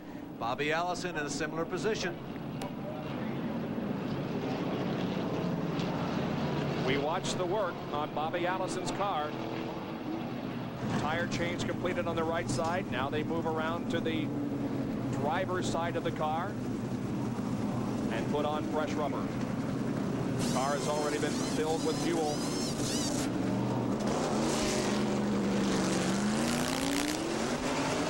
Bobby Allison has his work completed and he's back on the racetrack. Now Jim Sauter and Jeff Bodine, who spun right in front of the main grandstand here, are okay, and both will resume in the race as Sauter's work has been completed, and now Jeff Bodine goes back out onto the racetrack. You know, Bob, let me digress for just a second. The two of them spun through the tri-oval, similar to the 200-mile-an-hour spins that we have seen through the tri-ovals at Talladega and Daytona. Nobody got off the ground. Let's try to talk to Rusty Wallace. He's leading the race, but he's going to have his hands full as he's going to stave off Earnhardt and numerous others. Let's see how Rusty is thinking at this point. Rusty, this is Larry Nuber. Any thoughts about coming in for fresh rubber here in the final 10 laps? No, not really, Larry. The guys behind me aren't coming in. It'd probably be pretty hard for me to catch them if I did. Was Petty and Neil Bonnet's duck into the pits, were those big surprises? 10 rolls, gonna be tough. Got the main man on my bumper. Yeah, you really do, Rusty. You've had a chance to run with him. Can you tell? Do you have a feeling? Are you stronger than he is? I don't know yet, Larry. Richard Petty was holding me up pretty good. I don't know. Richard's running really strong off the corner, but was really slow in the center of the corner. So go ahead and run my pace. I don't know what's going to happen. All right, Rusty. The car appeared to be a little loose from up here. Was that because you were trying to race with Petty? The car does feel solid, though? I didn't hear the question. Did you say that the car appeared to be loose? Yes. Well, okay, Rusty, back to race. And to go when you... Yeah, he's conducting a conversation now with the pit crew, and that's certainly more important than our conversation with him. As Sam Posey once said, it was very well put. I wouldn't want to talk to me now either, so that was well put, Sam. Richard Petty, meanwhile, has dropped back to 6th because of that pit stop.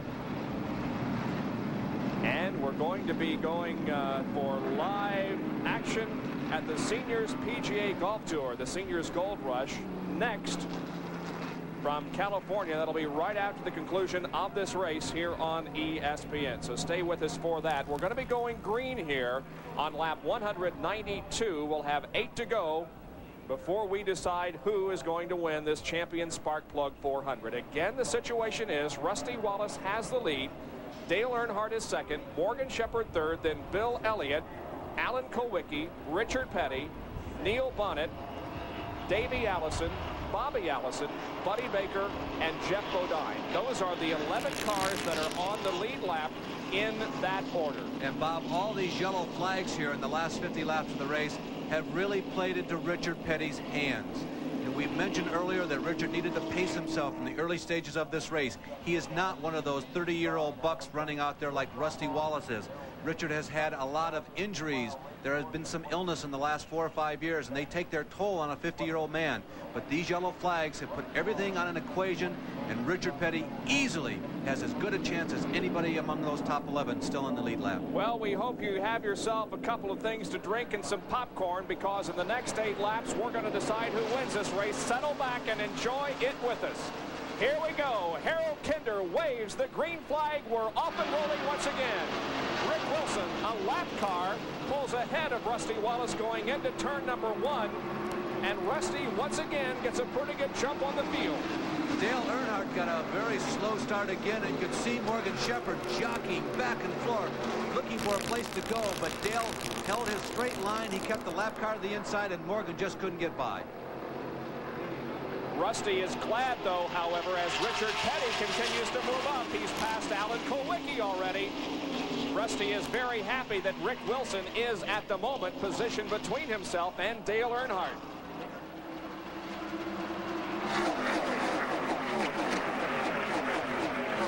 The average speed of the race is 139.72 miles an hour with 7 more laps to go. Petty has shown some strength. Elliott is still in the thick of it. Davey Allison really hasn't emerged. He is still running 6th, 7th, 8th, somewhere in that group, but he hasn't popped out of it like Bill Elliott has. Elliott, for that matter, hasn't popped out strongly. Earnhardt is really the only guy who's been making a lot of passes the last 15 laps, who has moved up toward the front. Richard Petty is 5th in the STP Pontiac. It's going to be a classic duel to the very bitter end in a Winston Cup race. We're at Michigan International Speedway, and we have completed 194 laps. Do not underestimate the presence of Dale Earnhardt up at the front. You heard Rusty Wallace say, hey, I got the main man on my back bumper. Yeah, they're all running their own race. Yeah, there are 11 of them up near the front, but everybody is very aware of where Dale Earnhardt, and Rusty Wallace is in the wall. Rusty Wallace has touched the wall. He saved it, but he loses the lead. Here comes Elliott. Here comes Earnhardt. Morgan Shepherd gets by. Others are also passing Rusty Wallace to the inside, and it looks as if Rusty's bid for 2 straight Winston Cup races goes by the wayside. Richard Petty is working the low side of the racetrack. It's 3 abreast through corner number 4. He's trading paint with Bobby Hillin Jr. Davey Allison is outside. 5 laps to go. Earnhardt now has a lead with Elliott and Morgan Shepherd second and third. I looked closely at Rusty Wallace's right or outside. That time there was no visible damage. Rusty just got up into the loose stuff, up near the wall. Oh, see the white car on the left-hand side of your screen? He's just kicking up dust, cement dust, enough to slow him down, but he did not make contact with the outside wall. Nice job of saving the car by Rusty Wallace, but again, I think his chances of 2 in a row are over. Davey Allison working the high side of the racetrack in turn 4, and he may have scraped the wall coming down. Earnhardt continues to lead. Just some unbelievable racing with 4 laps to go. The classic duel. Dale Earnhardt, Bill Elliott, the classic duel of 1987. The big question is Dale Earnhardt exactly where he wants to be, leading at Michigan? Or is Bill Elliott exactly where he wants to be, second place at Michigan? He doesn't care who he's behind. Or is Morgan Shepherd positioned himself? Remember that 2-car pass earlier in the race? Shepherd right now appears to be too far behind, but Elliott appears to be in the right place. At the very opening of our show this afternoon, we emphasized that Earnhardt and Elliott, look at Dale Earnhardt, he's way down on the apron of the racetrack, trying to prevent Bill Elliott from winning. We talked about these 2 guys at the very open of our show and speculated on how they could be battling for the lead as they came down for the checkered flag, and that indeed appears to be the situation. There are less than 3 laps to go.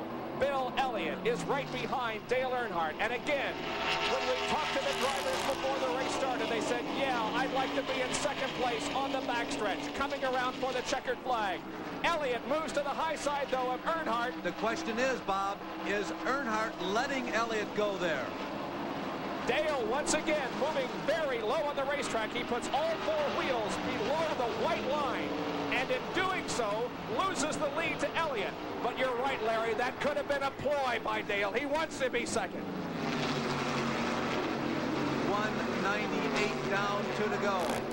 Can Elliott parlay this lead that seemingly Dale Earnhardt has given him into 2 or 3 car lengths? Elliott goes way down on the bottom of the backstretch. Morgan Shepherd does not appear to have enough oomph to get up there. Let's see what happens this time on the white flag lap. 2 very unusual lines by Dale Earnhardt. There isn't a fan at Michigan International Speedway that is not on its feet, cheering, waving their hats, saying, yeah, let's see what happens. The white flag is out. 1 more lap to go. Here comes Morgan Shepherd on the outside of Dale Earnhardt. But Dale holds on to that second position. Meanwhile, Bill Elliott has begun to stretch out the lead just a little bit. And Dale Earnhardt is not going to be in a position going down the backstretch and going into turn number 3 to slingshot into the lead. The race is going to be for second. Shepherd's going to try and move underneath. Richard Petty is spinning down the backstretch and making contact with the inside wall. Petty crashes on the very last lap. Harold Kinder has the checkered flag in hand. Watch Shepherd. It's going to be a battle for second. Bill Elliott is going to win. Dale Earnhardt is going to finish second. Morgan Shepherd is third. And Rusty Wallace fourth.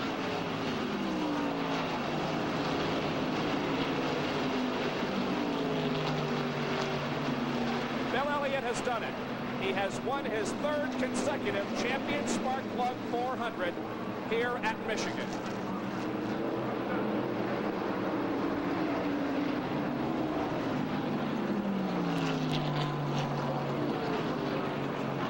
Ernie Elliott and crew celebrate Bill Elliott's win here. And there is Richard Petty's car moving again. And what a heroic performance Richard Petty put on here at Michigan today. Bob, I'd like to make one comment. We are about 3/4 of a mile from the backstretch, but so much was written and said about the battle between Bill and Dale, the early part of the season, all the heated words. Dale pulled up alongside on the inside of Bill.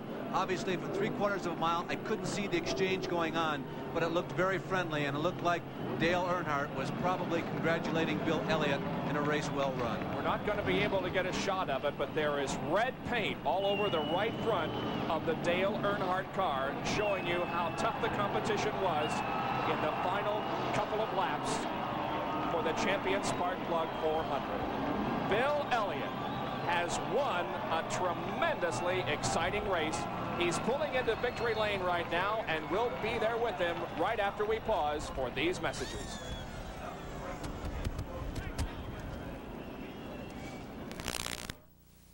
Coverage of the Champion Spark Plug 400 from Michigan International Speedway, which has been brought to you by the Goodyear Tire and Rubber Company. No matter how far you go, Goodyear takes you home. By the Quaker State Motor Oil Company. New Quaker State with QSX keeps your engine cleaner to last longer. By Dickies, they're America's favorite work clothes, but who says you have to work in them? And in part by Mr. Goodwrench. No one knows your GM car better than Mr. Goodwrench. No one. Still a tremendous amount of cheering from the grandstand. Bill Elliott has won. Here's Dr. Jerry Punch. Well, Bill climbing out of the Coors Ford. Bill, all I can say is that was wild, those last few laps. I'll tell you what, I've seen a lot of races, but that beats all I've ever seen. You know, the race started back there with a bunch of laps to go with 35, and the car loaded up real bad, and I went right to the back. I thought, oh, my God, I've had it. So we came into pits. The next caution, we put a couple of tires on it. We started gaining a little bit of ground. And then everybody kept messing up. And I followed Earnhardt there through a bunch of stuff. I know a couple of cars went high a time or two, and we followed them and got by them. And then Rusty went high over and nearly hit the wall. And then Dale got a little low down here and got a little loose, and I got above him. And just got a good run and go and got around him. It beat all I've ever seen for a race. Those last few laps when Earnhardt went awfully low at a turn 4, I mean, you were following him. Do you think he was just simply trying to break the draft on you? Well, I really didn't know what he was trying to do. I was better than he was getting in turn 3, and that's where I was able to get on in above him and then keep enough momentum to get around him. And then he was too much worried about Morgan to ever try to get me a run. I was handling through the corners extremely well, but the car was just a little bit lazy up off the turns, but it still run good. I think I was just trying to bind the car up to some extent. Well, it looks like you got around him on the outside. Once you got around him, you pulled away. You feel like you've sort of justified a little bit. You're a little bit even now. You guys battling on the super speedways. Well, I'll tell you what, it feels good to win here at Michigan again. You know, we struggled last race and had problems, and we've been off and on all year long. And, you know, everything's went so well here the last couple of races. We had a little trouble back at Watkins Glen on Monday, but man, I can't say enough about the guys worked hard in the pits, and, you know, thank Coors and Harry Melling for helping me out, and special thanks to Ford for giving me something to drive. Well, again, congratulations to Bill Elliott. The car he won the Busch Clash in early in the year. He wins at Michigan. His 6th win at Michigan, 3rd consecutive Champion Spark Plug victory. Gentlemen. Way to go, Bill. And our Winner's Circle interview has been brought to you by the Goodyear Tire and Rubber Company. No matter how far you go, Goodyear takes you home. Well, we'll be back with some thoughts about this unbelievable race here in Michigan today, right after this. In the Champion Spark Plug 400, Bill Elliott wins, followed by Dale Earnhardt, Morgan Shepherd, Rusty Wallace, and Davey Allison. Finishing 6th was Alan Kulwicki. 7th was Bobby Allison. Buddy Baker was 8th. Neil Bonnet 9th, and Jeff Bodine was in 10th position. Our thanks to the Hardy system for providing in-car camera. Hardy's, we're out to win you over, and of course also the Kodak people for their in-car coverage. And our congratulations to Bill Elliott, who won one of the most tremendous races we've seen here on ESPN. Next week, Friday night, Winston Cup qualifying in the Busch Grand National race, and then the Winston Cup race on Saturday night from Bristol International Raceway. Tonight at 8 o'clock Eastern Time, the Chicago Bears versus the Miami Dolphins here on ESPN. My thanks to Larry Newbert, Dick Bergman, and Jerry Punch. For now, this is Bob Jenkins. So long, everyone.